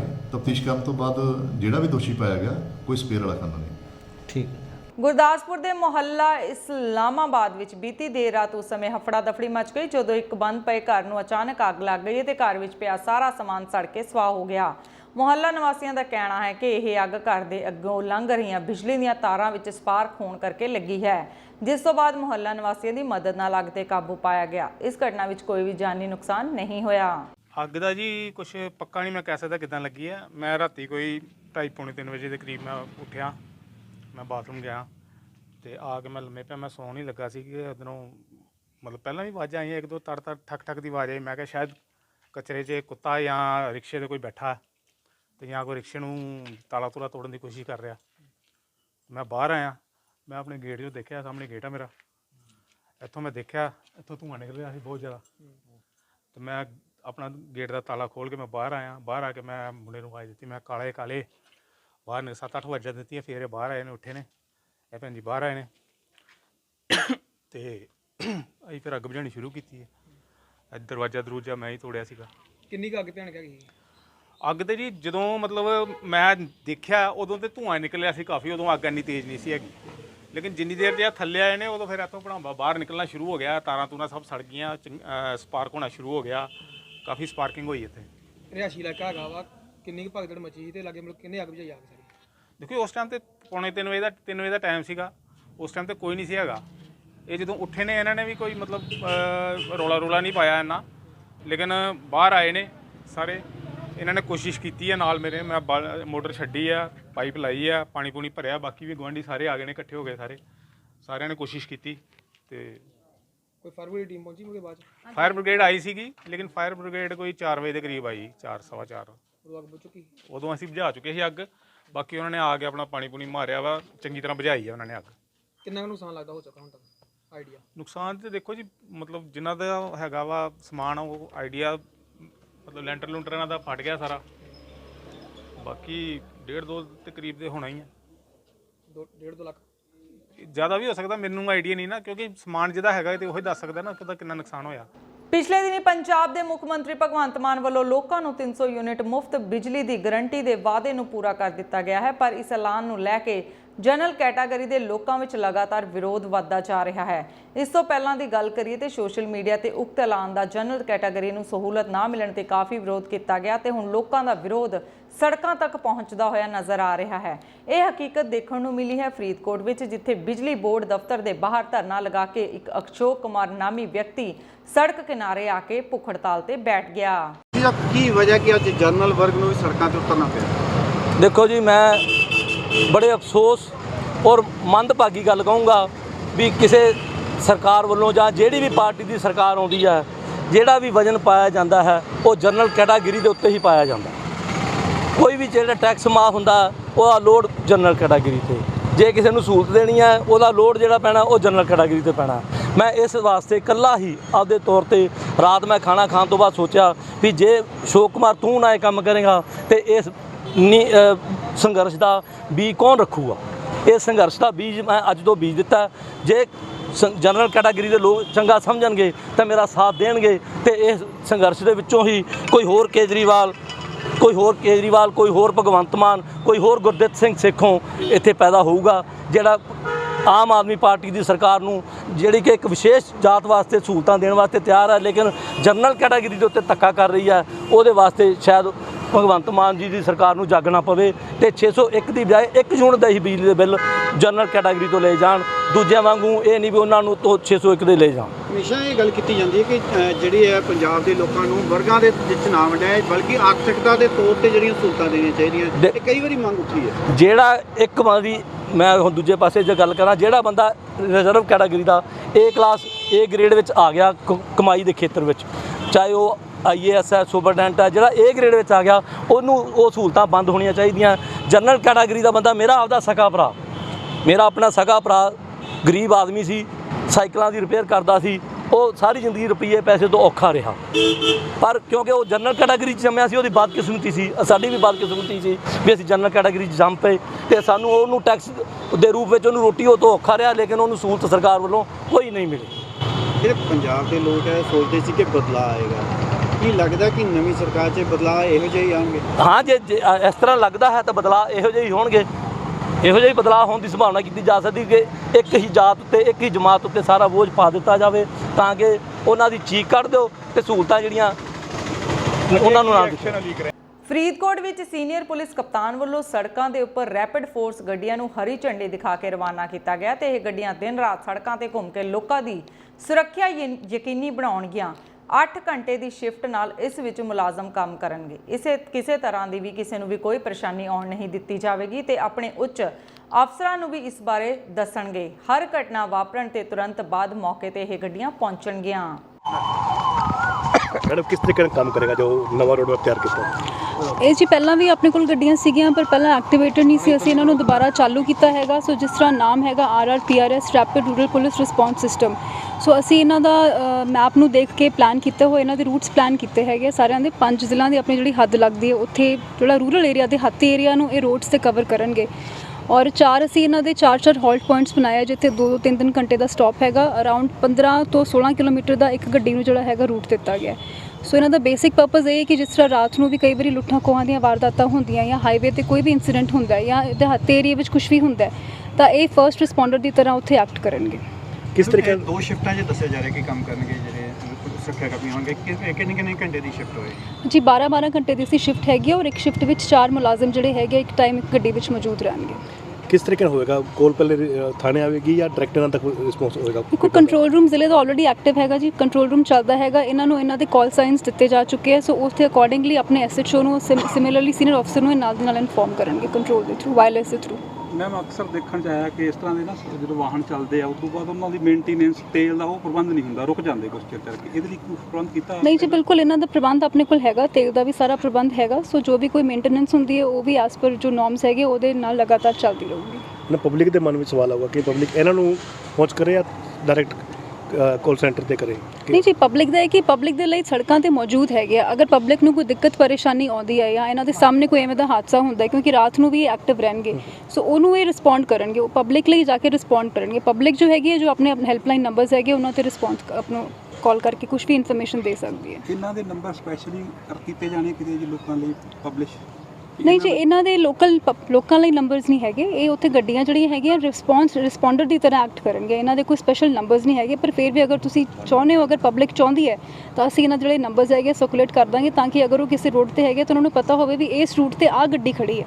ਸੋ ਅਸੀਂ ਉਹ ਪਬਲਿਕ ਨੂੰ ਪ੍ਰੋਵਾਈਡ ਕਰਾ ਦਾਂਗੇ। ਜਿਸ ਤਰ੍ਹਾਂ ਕਿ ਇੰਸਟਰਕਸ਼ਨ ਦਿੱਤੀਆਂ ਜਾਂਦੀਆਂ ਕਿ ਜੇ ਕੋਈ ਵੀ ਗੱਡੀ ਚੱਲਦੀ ਹੈ ਤਾਂ ਉਹਨਾਂ ਦੇ ਡਾਕੂਮੈਂਟਸ ਪੂਰੇ ਹੋਣੇ ਚਾਹੀਦੇ, ਪਰ ਅਸੀਂ ਦੇਖਿਆ ਕਿ ਜਿਹੜੇ 5 ਵਾਹਨ ਤੁਸੀਂ ਅੱਜ ਇੱਥੋਂ ਰਿਲੀਜ਼ ਕੀਤੇ ਨੇ, ਇਹਨਾਂ 5 ਵਾਹਨਾਂ ਦੇ ਆਨਲਾਈਨ ਡਾਕੂਮੈਂਟਸ ਕਿਸੇ ਦੇ ਪੂਰੇ ਨਹੀਂ ਹੈ। ਸਿਰਫ ਆਰਸੀ ਤੋਂ ਬਿਨਾਂ ਹੋਰ ਕੋਈ ਨਾ ਇੰਸ਼ੋਰੈਂਸ ਹੈ ਔਰ ਨਾ ਹੀ ਕੋਈ ਵਿਸ਼ੇਸ਼। ਕੋਈ ਗੱਲ ਨਹੀਂ ਜੀ, ਪੂਰੇ ਕਰਵਾ ਲਾਂਗੇ ਅਸੀਂ। ਅਗਰ ਤੁਸੀਂ ਕਹਿ ਰਹੇ ਹੋ ਕਿ ਪੂਰੇ ਨਹੀਂ ਹੈ ਤਾਂ ਪੂਰੇ ਜੋ ਵੀ ਡਾਕੂਮੈਂਟਸ ਦੀ ਕਮੀ ਉਹ ਪੂਰੀ ਕਰਵਾ ਦਿੱਤੀ ਜਾਊਗੀ। ਲੁਧਿਆਣਾ ਜਮਾਲਪੁਰ ਨਜ਼ਦੀਕ ਪੁਲਿਸ ਕਲੋਨੀ ਚੌਂਕ 'ਚ ਬਣੇ ਆਹਾਤੇ ਵਿੱਚ ਅੱਗ ਲੱਗ ਗਈ ਤੇ ਇਹ ਅੱਗ ਸ਼ਾਰਟ ਸਰਕਟ ਦੇ ਕਾਰਨ ਲੱਗੀ ਹੈ। ਸ਼ੈੱਡ ਅਤੇ ਸਾਰਾ ਸਮਾਨ ਸੜ ਕੇ ਸਵਾਹ ਹੋ ਗਿਆ ਤੇ ਇਹ ਅੱਗ ਉੱਪਰ ਜਾਂਦੀਆਂ ਹਾਈ ਵੋਲਟੇਜ ਤਾਰਾਂ ਕਾਰਨ ਇਹ ਹਾਦਸਾ ਵਾਪਰਿਆ ਹੈ। ਬਹਰਹਾਲ ਕੋਈ ਜਾਨੀ ਨੁਕਸਾਨ ਨਹੀਂ ਹੋਇਆ। ਇਹ ਸਰ ਸਾਨੂੰ 9:20 ਤੇ ਇਤਲਾਹ ਆਈ ਸੀਗੀ ਤੇ ਇਹ ਸਾਨੂੰ ਕਾਲ ਆਈ ਸੀਗੀ 9:20 ਤੇ। ਆਪਾਂ ਤੁਰੰਤ 4-5 ਮਿੰਟ 'ਚ ਰਿਪੋਰਟ ਕੀਤੀ ਔਰ ਇੱਕ ਗੱਡੀ ਆਈ ਸੀਗੀ ਤੇ ਆਪਾਂ ਇਹ ਹਾਤਾ ਸੀਗਾ ਪੂਰਾ ਕਵਰ ਸੀਗਾ, ਇਹ AC ਹਾਤਾ ਸੀਗਾ ਤੇ ਮੌਕੇ ਤੇ ਇਹਨੂੰ ਕੰਟਰੋਲ ਕੀਤਾ ਆਪਾਂ। ਦੇਖਿਆ ਗਿਆ ਜੀ ਮੌਕੇ ਤੇ ਨੁਕਸਾਨ ਜਿਹਦਾ ਹਾਈ ਵੋਲਟੇਜ ਦੀਆਂ ਤਾਰਾਂ ਵੀ ਉੱਪਰ ਸੀਗੀਆਂ। ਹਾਂਜੀ, ਇਹਨਾਂ ਨੂੰ ਦੇਖਣਾ ਚਾਹੀਦਾ ਸੀਗਾ ਪਹਿਲਾਂ ਕਿ ਇਹ ਮੌਕੇ ਤੇ ਉੱਪਰ ਵੱਡੀਆਂ ਤਾਰਾਂ ਨਿਕਲ ਰਹੀਆਂ 11,000 ਵੋਲਟ। ਠੀਕ ਹੈ ਜੀ, ਇਹਨਾਂ ਨੂੰ ਇਹ ਦੇਖਦੇ ਹੋਏ ਫਿਰ ਹੀ ਇਹਨਾਂ ਨੂੰ ਬਣਾਉਣਾ ਚਾਹੀਦਾ ਸੀਗਾ ਤੇ ਉਹਦੇ ਕਰਕੇ ਮੇਨ ਨੁਕਸਾਨ ਲੱਗਦਾ ਕਿ ਸ਼ਾਰਟ ਸਰਕਟ ਦੇ ਨਾਲ ਹੀ ਇਹ ਸਾਰੀ ਚੀਜ਼ਾਂ ਨੂੰ ਫੈਲ ਗਈ और ठेके का बचाव हो गया आग लगकर। सर आगे सर मैं एक्चुअली सब्जी लेने गया था अभी रिसेंटली, मेरे को तो फ़ोन आया कि आग लग गई है हाथे में, तो फिर मैंने आके इनसे पूछा तो ये ट्रांसफार्मर से लगे जी। आग लगने का कारण पता लगे? नहीं पता चला। आग लगने का कारण सर एक्चुअली मैं तो यहाँ था ही नहीं ना, ये लोग स्पार्क वगैरह हो रहा था, हो सकता है उससे शॉर्ट सर्किट हुआ। कितना नुकसान हो गया? नुकसान सर अपना हो गया सर 3 लाख रुपए का। ਇਸ ਸੰਬੰਧੀ ਜਾਣਕਾਰੀ ਦਿੰਦਿਆਂ DSP ਗੁਰਦਾਸਪੁਰ ਸੁਖਪਾਲ ਸਿੰਘ ਨੇ ਦੱਸਿਆ ਕਿ ਗੁਰਦਾਸਪੁਰ ਸ਼ਹਿਰ ਵਿੱਚ ਅਮਨ ਕਾਨੂੰਨ ਦੀ ਸਥਿਤੀ ਨੂੰ ਬਹਾਲ ਰੱਖਣ ਦੇ ਲਈ ਅਤੇ ਚੋਰਾਂ ਨੂੰ ਨਕੇਲ ਪਾਉਣ ਦੇ ਲਈ ਲਗਾਤਾਰ ਛਾਪੇਮਾਰੀ ਤੇ ਨਾਕੇਬੰਦੀ ਕੀਤੀ ਗਈ ਹੈ, ਜਿਸ ਤਹਿਤ ਗੁਰਦਾਸਪੁਰ ਵਿੱਚ ਇੱਕ ਲੋਹਾ ਚੋਰੀ ਕਰਨ ਵਾਲੇ ਚੋਰ ਨੂੰ ਗ੍ਰਿਫਤਾਰ ਕੀਤਾ ਗਿਆ, ਜਿਸ ਦੀ ਨਿਸ਼ਾਨਦੇਹੀ ਤੇ ਇੱਕ ਕਬਾੜੀ ਅਤੇ 2 ਹੋਰ ਚੋਰਾਂ ਨੂੰ ਗ੍ਰਿਫਤਾਰ ਕੀਤਾ ਗਿਆ ਹੈ। Sir Harjeet Singh IPS SSP Gurdaspur ji ਦੇ ਦਿਸ਼ਾ ਨਿਰਦੇਸ਼ਾਂ ਮੁਤਾਬਕ ਜਿਹੜੇ ਭੈੜੇ ਅਨਸਰਾਂ ਦੇ ਖਿਲਾਫ ਜਿਹੜੀ ਮੁਹਿੰਮ ਚਲਾਈ ਗਈ ਹੈ ਸਾਡੇ ਵੱਲੋਂ, ਪਿਛਲੇ ਕੁਝ ਸਮੇਂ ਤੋਂ ਕੰਪਲੇਂਟਸ ਮਿਲ ਰਹੀਆਂ ਸੀਗੀਆਂ ਵੀ ਇਲਾਕੇ ਦੇ ਵਿੱਚ ਜਿਹੜੀਆਂ ਚੋਰੀਆਂ ਤੇ ਸਨੈਚਿੰਗਸ ਵਗੈਰਾ ਹੋ ਰਹੀਆਂ ਨੇ, ਉਹਦੇ ਸੰਬੰਧ ਦੇ ਵਿੱਚ SHO ਸਿਟੀ ਅਤੇ ਇਹਨਾਂ ਦੀ ਟੀਮ ਨੇ ਮਿਲ ਕੇ ਜਿਹੜਾ ਵਾ ਆਪਣੇ ਖੁਫੀਆ ਸੋਰਸਿਸ ਦੇ ਉਹਨਾਂ ਖੁਫੀਆ ਸੋਰਸ ਐਕਟਿਵ ਕਰਕੇ ਤੇ ਇੱਕ Sajan son of Manohar Lal RO Nangal Kotli ਇਹਨੂੰ ਜਿਹੜਾ ਅਰੈਸਟ ਕੀਤਾ ਔਰ ਇਹਦੇ ਕੋਲੋਂ ਇੱਕ ਈ-ਰਿਕਸ਼ਾ, ਇੱਕ ਜਿਹੜਾ ਹੈਗਾ ਵਾ ਆਪਣਾ ਇਲੈਕਟ੍ਰਿਕ ਜਿਹੜਾ ਮੀਟਰ ਹੈ ਉਹ ਐਂਡ ਇਹ ਲੋਹਾ ਦੀਆਂ ਗ੍ਰਿਲਾਂ ਵਗੈਰਾ ਚੋਰੀ ਕਰਦੇ ਨੇ ਉਹ ਰਿਕਵਰ ਕੀਤੀਆਂ ਨੇ। ਔਰ ਇਹਦੇ ਇੰਕਸ਼ਾਫ 'ਤੇ ਇਹਨੇ ਅੱਗੇ ਹੋਰ ਜਿਹੜੇ ਬੰਦੇ ਜਿਹੜੇ ਨੋਮੀਨੇਟ ਕੀਤੇ, ਇੱਕ ਸੁਖਵਿੰਦਰ ਸਿੰਘ ਇਲੀਅਸ ਮਿੱਠੂ, ਦਲਵੀਰ ਸਿੰਘ ਸ਼ਹਿਜ਼ਾਦਾ ਨੰਗਲ ਦਾ, ਗੁਰਪ੍ਰੀਤ ਸਿੰਘ ਗੋਪੀ ਉਹ ਐਟ ਲਾਰਜ ਹੈ, ਉਹਨੂੰ ਅਜੇ ਫੜਨਾ ਬਾਕੀ ਹੈ। ਤੀਰਥ ਰਾਮ ਸਨ ਆਫ ਅਸ਼ੋਕ ਕੁਮਾਰ ਇਹ ਹੈਗਾ ਸੰਗਲਪੁਰੇ ਰੋਡ ਦਾ, ਤੇ ਇੱਕ ਅਜੇ ਕੁਮਾਰ ਜਿਹੜਾ ਇੱਕ ਕਬਾੜੀਆ ਵਾ ਜਿਹਨੂੰ ਇਹ ਸਾਰਾ ਜਿਹੜਾ ਚੋਰੀशुदा ਸਮਾਨ ਜਿਹੜਾ ਵੇਚਦੇ ਰਹੇ ਆ ਉਹਨਾਂ ਸਾਰਿਆਂ ਨੂੰ ਅਰੈਸਟ ਕੀਤਾ ਗਿਆ। ਇਹਨਾਂ ਦੇ ਕੋਲੋਂ ਵੱਖ-ਵੱਖ ਕੋਈ ਟੋਟਲ 3-4 ਕੁਇੰਟਲ ਦੇ ਕਰੀਬ ਲੋਹਾ, ਇੱਕ ਇਲੈਕਟ੍ਰਿਕ ਮੀਟਰ ਅਤੇ ਇੱਕ ਈ-ਰਿਕਸ਼ਾ ਜਿਹੜਾ ਹੁਣ ਤੱਕ ਬਰਾਮਦ ਕੀਤਾ ਗਿਆ। ਅੱਗੇ ਹੋਰ ਵੀ ਇਹਨਾਂ ਕੋਲ ਪੁੱਛਗਿੱਛ ਜਾਰੀ ਹੈ, ਹੋਰ ਵੀ ਜਿਹੜੇ ਨੇ। ਔਰ ਇਸ ਤੋਂ ਇਲਾਵਾ ਜਿਹੜਾ ਹੈ ਆਮ ਆਦਮੀ ਪਾਰਟੀ ਦੇ ਦਿੜਬਾ ਤੋਂ ਵਿਧਾਇਕ ਅਤੇ ਪੰਜਾਬ ਦੇ ਖਜ਼ਾਨਾ ਮੰਤਰੀ ਹਰਪਾਲ ਸਿੰਘ ਚੀਮਾ ਅੱਜ ਦਿੜਬਾ ਪਹੁੰਚੇ, ਜਿੱਥੇ ਉਹਨਾਂ ਨੇ ਕਾਮਰੇਡ ਭੀਮ ਸਿੰਘ ਸਰਕਾਰੀ ਸਕੂਲ ਵਿੱਚ ਲੱਗੇ ਖੂਨਦਾਨ ਕੈਂਪ ਦਾ ਉਦਘਾਟਨ ਕੀਤਾ ਤੇ ਉਹਨਾਂ ਦੀ ਬਰਸੀ ਮੌਕੇ ਸ਼ਰਧਾ ਦੇ ਫੁੱਲ ਵੀ ਭੇਂਟ ਕੀਤੇ ਗਏ। ਇਸ ਖਾਸ ਮੌਕੇ ਸਕੂਲੀ ਬੱਚੇ ਵੀ ਹਾਜ਼ਰ ਸਨ। ਸਭ ਤੋਂ ਪਹਿਲਾਂ ਅਸੀਂ ਉਹਨੂੰ ਸ਼ਰਧਾ ਦੇ ਫੁੱਲ ਅਰਪਿਤ ਕਰਦੇ ਹਾਂ, ਕਿਉਂਕਿ ਉਹ ਇੱਕ ਸੰਸਥਾ ਸੀਗੇ, ਇੱਕ ਇੰਸਟੀਟਿਊਸ਼ਨ ਸੀਗੇ। ਲਗਭਗ 55 ਲੱਖ ਤੋਂ ਉੱਪਰ ਰੁਪਈਆ ਉਹਨਾਂ ਨੇ ਆਪਣੀ ਨਿੱਜੀ ਪੂੰਜੀ ਦਾ, ਜ਼ਿੰਦਗੀ ਦਾ ਕਮਾਇਆ ਹੋਇਆ ਪੈਸਾ ਸੀਗਾ ਸਕੂਲ ਤੇ ਲਾਇਆ ਗਿਆ। ਇੱਕ ਐਜੂਕੇਸ਼ਨ ਦੇ ਪ੍ਰਤੀ, ਇੱਕ ਸਿੱਖਿਆ ਦੇ ਪ੍ਰਤੀ ਬਹੁਤ ਵੱਡੀ ਉਹਨਾਂ ਦੀ ਸੋਚ ਸੀਗੀ। ਉਹਨਾਂ ਨੇ ਉਹ ਸੋਚ ਦੇ ਤਹਿਤ ਕੰਮ ਕੀਤਾ ਗਿਆ। ਸੋ ਅੱਜ ਇਹ ਵੱਡੀ ਬਿਲਡਿੰਗ ਤਿਆਰ ਹੋਈ ਹੈਗੀ। ਸੋ ਉਹਨਾਂ ਦੀ ਅਸੀਂ ਬਰਸੀ ਮਨਾ ਰਹੇ ਹਾਂ। ਸੋ ਸਾਰੇ ਲੋਕਾਂ ਨੂੰ ਉਹਨਾਂ ਤੋਂ ਸੇਧ ਲੈਣੀ ਚਾਹੀਦੀ ਹੈ ਔਰ ਐਜੂਕੇਸ਼ਨ ਤੇ ਖਰਚ ਕਰਨਾ ਚਾਹੀਦਾ। ਬਲੱਡ ਡੋਨੇਸ਼ਨ ਬਾਰੇ ਕਿਉਂ? ਦੇਖੋ, ਬਲੱਡ ਡੋਨੇਸ਼ਨ ਜਿਹੜਾ ਖੂਨਦਾਨ ਮਹਾਦਾਨ ਹੁੰਦਾ ਗਾ। ਸਾਰੇ ਵਿਅਕਤੀਆਂ ਨੂੰ ਕਿਸੇ ਦੇ ਖੂਨ ਤੁਹਾਡਾ ਕੰਮ ਆ ਸਕਦਾ ਗਾ। ਸੋ ਸਭ ਨੂੰ ਮੇਰੀ ਬੇਨਤੀ ਹੈ ਕਿ ਸਾਰੇ ਜਣੇ ਖੂਨਦਾਨ ਕਰਨ ਤਾਂ ਕਿ ਆਪਾਂ ਭੀਮ ਜੀ ਦੀ ਸੋਚ ਤੇ ਪਹਿਰਾ ਦੇ ਸਕੀਏ। ਦਾ ਜੋ ਖੂਨਦਾਨ ਕੈਂਪ ਸਾਡੇ ਇਲਾਕੇ ਦੀ ਇੱਕ ਮਹਾਨ ਸ਼ਖਸੀਅਤ, ਸਮਾਜ ਸੇਵੀ ਤੇ ਆਪਣਾ ਸਭ ਕੁਝ ਸਿਹਤ ਅਤੇ ਸਿੱਖਿਆ ਦੇ ਲਈ ਦਾਨ ਕਰਨ ਵਾਲੇ ਯੁੱਗ ਪੁਰਸ਼ ਕਾਮਰੇਡ ਭੀਮ ਸਿੰਘ ਜੀ ਦੀ ਯਾਦ ਵਿੱਚ ਲਗਾਇਆ ਗਿਆ, ਜਿਸ ਵਿੱਚ ਇਲਾਕੇ ਦੀਆਂ ਸਿਰਮੌਰ ਹਸਤੀਆਂ ਪੁੱਜੀਆਂ, ਪੂਰਾ ਸਾਥ ਦਿੱਤਾ। ਤੇ ਕਾਮਰੇਡ ਭੀਮ ਸਿੰਘ ਸਰਕਾਰੀ ਸੀਨੀਅਰ ਸੈਕੰਡਰੀ ਸਕੂਲ ਦਿੜਬਾ ਦੀ ਟੀਮ, ਜਿਸ ਦੇ ਵਿੱਚ ਪ੍ਰਿੰਸੀਪਲ ਸਾਹਿਬ ਤੇ ਉਹਨਾਂ ਦਾ ਸਮੂਹ ਸਟਾਫ ਸੀਗਾ, ਸੋ ਉਹਨਾਂ ਦਾ ਪੂਰਾ ਸਹਿਯੋਗ ਸੀ। ਤੇ ਇਸ ਦੇ ਵਿੱਚ ਮਾਨਯੋਗ ਖਜ਼ਾਨਾ ਮੰਤਰੀ ਹਰਪਾਲ ਸਿੰਘ ਜੀ ਚੀਮਾ, ਸਾਬਕਾ MLA ਦਿੜਬਾ ਸੁਰਜੀਤ ਸਿੰਘ ਜੀ ਧਮਾਨ ਤੇ SP H ਜਸਵੀਰ ਸਿੰਘ ਜੀ ਤੇ ਸਤਨਾਮ ਸਿੰਘ ਸੱਤਾ ਜੀ ਤੇ ਹੋਰ ਕਈ ਮਾਨ ਸ਼ਖਸੀਅਤਾਂ ਇਸ ਦੇ ਵਿੱਚ ਹਾਜ਼ਰ ਹੋਈਆਂ ਤੇ ਲੋਕਾਂ ਨੇ ਵੱਧ ਚੜ੍ਹ ਕੇ ਖੂਨਦਾਨ ਦਿੱਤਾ। ਗੁਰਦਾਸਪੁਰ ਵਿੱਚ ਲਗਾਤਾਰ ਚੋਰੀ ਅਤੇ ਡਕੈਤੀ ਅਤੇ ਨਸ਼ੇ ਦੀਆਂ ਘਟਨਾਵਾਂ ਵਧਦੀਆਂ ਜਾ ਰਹੀਆਂ, ਜਿਸ ਨੂੰ ਲੈ ਕੇ ਪਿਛਲੇ ਦਿਨੀ ਥਾਣਾ ਸਿਟੀ ਗੁਰਦਾਸਪੁਰ ਦੀ ਪੁਲਿਸ ਨੇ ਪਿੰਡ ਜੋੜਾ ਨਾਲ ਸੰਬੰਧਿਤ ਕੁਝ ਲੋਕਾਂ ਨੂੰ ਗ੍ਰਿਫਤਾਰ ਕੀਤਾ ਸੀ, ਪਰ ਉਹਨਾਂ ਲੋਕਾਂ ਨੂੰ ਰਾਜਨੀਤਿਕ ਸ਼ੈ ਤੇ ਛੱਡ ਦਿੱਤਾ ਗਿਆ ਤੇ ਇਸ ਸੰਬੰਧ ਵਿੱਚ ਜੋੜਾ ਛਤਰਾ ਦੇ ਸਾਬਕਾ ਸਰਪੰਚ ਸਮੇਤ ਪਿੰਡਾਂ ਦੇ ਹੋਰਨਾਂ ਸਰਪੰਚਾਂ ਨੇ ਆ ਕੇ SSP ਗੁਰਦਾਸਪੁਰ ਨੂੰ ਮੰਗ ਪੱਤਰ ਦਿੱਤਾ ਤੇ ਮੰਗ ਕੀਤੀ ਕਿ ਜੋੜੇ ਵਿੱਚ ਲਗਾਤਾਰ ਅਪਰਾਧਿਕ ਘਟਨਾਵਾਂ ਤੇ ਨਸ਼ੇ ਦੇ ਮਾਮਲੇ ਵਧਦੇ ਜਾ ਰਹੇ ਹਨ। ਇਸ ਲਈ ਉਹਨਾਂ ਮੰਗ ਕੀਤੀ ਕਿ ਇਸ ਪਿੰਡ ਵਿੱਚ ਸਪੈਸ਼ਲ ਫੋਰਸ ਲਗਾ ਕੇ ਅਪਰਾਧਿਕ ਘਟਨਾਵਾਂ ਤੇ ਨਸ਼ੇ ਦੇ ਕਾਰੋਬਾਰ ਨੂੰ ਬੰਦ ਕਰਵਾਇਆ। ਅਸੀਂ ਸਰ ਮਿਲਣਾ ਹੈ ਵੀ ਸਮੈਕ ਵੇਚਦੀ ਹੈ ਉੱਥੇ ਤਾਂ ਬੰਦ ਹੋਣੀ ਚਾਹੀਦੀ ਹੈ, ਜੋੜੇ ਛਤਰਾ, ਇਸ ਕਰਕੇ ਮਿਲਣਾ ਹੈ। ਸਾਹਿਬ ਆਂਦਾ ਵੀ ਮੈਂ ਬੰਦ ਕਰਾ ਦਿਆਂਗਾ ਤੇ ਅਸੀਂ ਆਖਿਆ ਧੰਨ ਭਾਗ। ਇਹ ਤਾਂ ਜੀ 5-7 ਸਾਲਾਂ ਤੋਂ ਚੱਲਣ ਡਈ ਹੈ। ਉਹਦੇ ਵਿੱਚੋਂ ਸਾਨੂੰ ਵੋਟਾਂ ਪੱਕੀਆਂ ਕਰੋ, ਦੇ ਵਿੱਚੋਂ ਅਸੀਂ ਇਹਨੇ ਬੰਦ ਹੋਣੀ ਚਾਹੀਦੀ। ਮੌਜੂਦਾ ਸਾਬਕਾ ਸਰਪੰਚ ਹੈ ਜੀ ਹਸਨਪੁਰ ਸਿੰਘਵਾਲ, ਪਿੰਡ ਜੋੜਾ ਛਤਰਾ।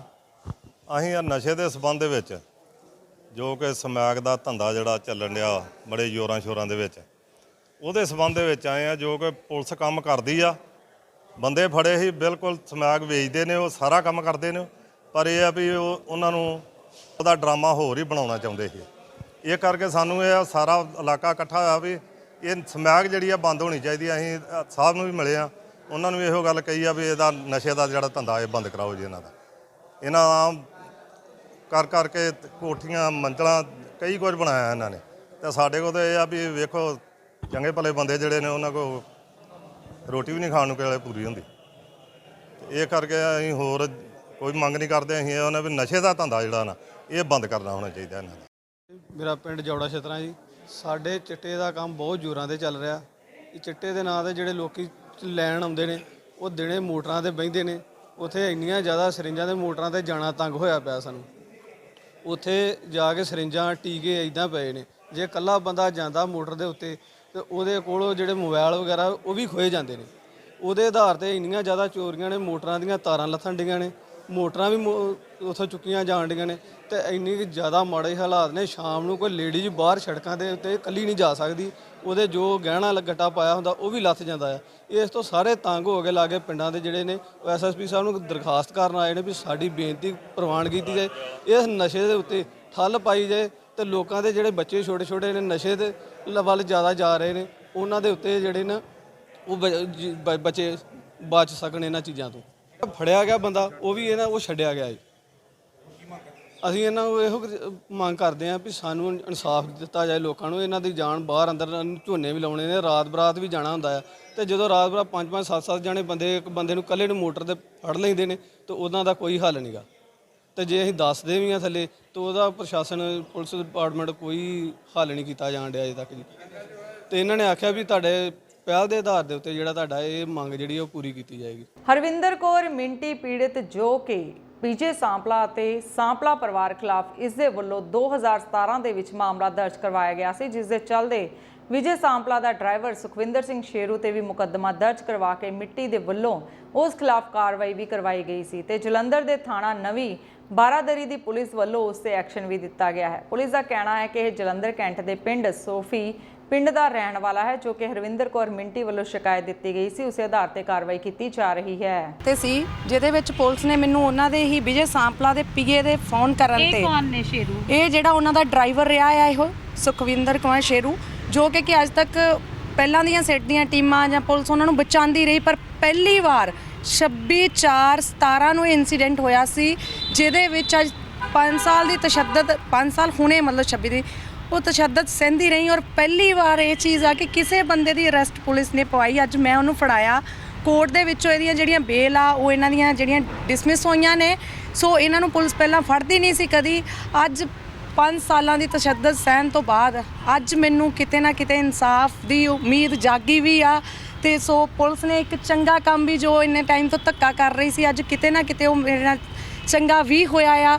ਸੋ ਹੁਣ ਅੱਗੇ ਦੇਖਦੇ ਹਾਂ ਵੀ ਇਹਦੀ ਅਰੈਸਟ ਪਾ ਕੇ ਪੁਲਿਸ ਰਿਮਾਂਡ ਤੇ ਲੈਂਦੀ ਕੀ ਕਰਦੀ ਆ ਕੀ ਨਹੀਂ ਆ। ਇਹ ਮੌਜੂਦਾ ਹੁਣ ਵੀ ਉਹਨਾਂ ਦੀ ਗੱਡੀ ਚਲਾਉਂਦੇ ਨੇ, ਹੁਣ ਵੀ ਡਰਾਈਵਰ ਨੇ ਉਹਨਾਂ ਦੇ, ਤਾਂ ਪਹਿਲਾਂ ਡਰਾਈਵਰ ਸੀ? ਦੇਖੋ ਇਹ ਪਹਿਲਾਂ ਡਰਾਈਵਰ ਸੀ, ਜਦੋਂ ਫਿਰ ਮੇਰਾ ਮੈਟਰ ਹੋਇਆ ਆ ਇਹ ਉਦੋਂ ਫਿਰ ਇੱਕ ਸਾਈਡ ਨੂੰ ਕੀਤਾ ਗਿਆ ਕਿਉਂਕਿ ਮੈਂ ਉੱਥੇ ਰਿਟਰਨ 'ਚ ਦਿੰਦੀ ਸੀਗੀ ਕਰਦੀ ਸੀ ਤੇ ਫਿਰ ਉਹਨਾਂ ਨੂੰ ਲੱਗਾ ਕਿ ਜੇ ਅਸੀਂ ਇਦਾਂ ਇਹਨੂੰ ਕਵਾਂਗੇ ਤੇ ਉਹ ਚੀਜ਼ ਆਂਦੀ ਸੀਗੀ ਵੀ ਸੈਂਟਰ ਗਵਰਨਮੈਂਟ ਕੋ ਡਿਟੇਲ ਜਾਂਦੀ ਆ, ਜਿਹਦੇ ਕਰਕੇ ਇਹਨੂੰ ਸਾਈਡ ਕਰ ਦਿੱਤਾ ਗਿਆ ਸੀਗਾ।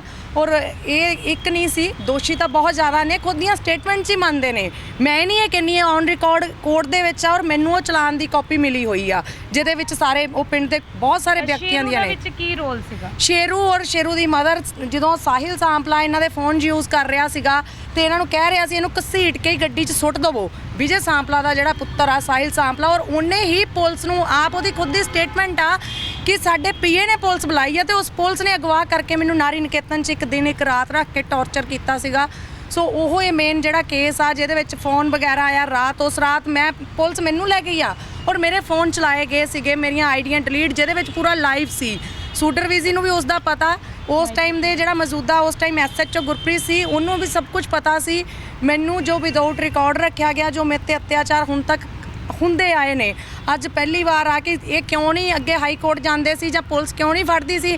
ਜਿਸ ਦਿਨ ਇਹਨਾਂ ਨੂੰ ਫੜ ਹੋ ਗਏ ਉਸ ਤੋਂ ਬਾਅਦ ਸਾਂਪਲਿਆਂ ਨੂੰ ਤਾਂ ਕੋਰਟ ਦੇ ਵਿੱਚੋਂ ਸੰਮਨ ਜਾਣੇ ਹੀ ਜਾਣੇ। ਮੈਂ ਤਾਂ ਪੁਲਿਸ ਨੇ ਨਹੀਂ ਕੀਤਾ, ਮੇਰੇ ਕੋਲ ਤਾਂ ਰਿਕਾਰਡ ਆ, ਮੈਂ ਤਾਂ ਉੱਥੇ ਸਟੇਟਮੈਂਟ ਰਿਕਾਰਡ ਕਰਵਾ ਸਕਦੀ, ਖਾਨਾ ਨੰਬਰ 2 'ਚ ਉਹਨਾਂ ਨੂੰ ਪਾ ਦਿੱਤਾ ਹੋਇਆ ਸਾਂਪਲਿਆਂ ਨੂੰ।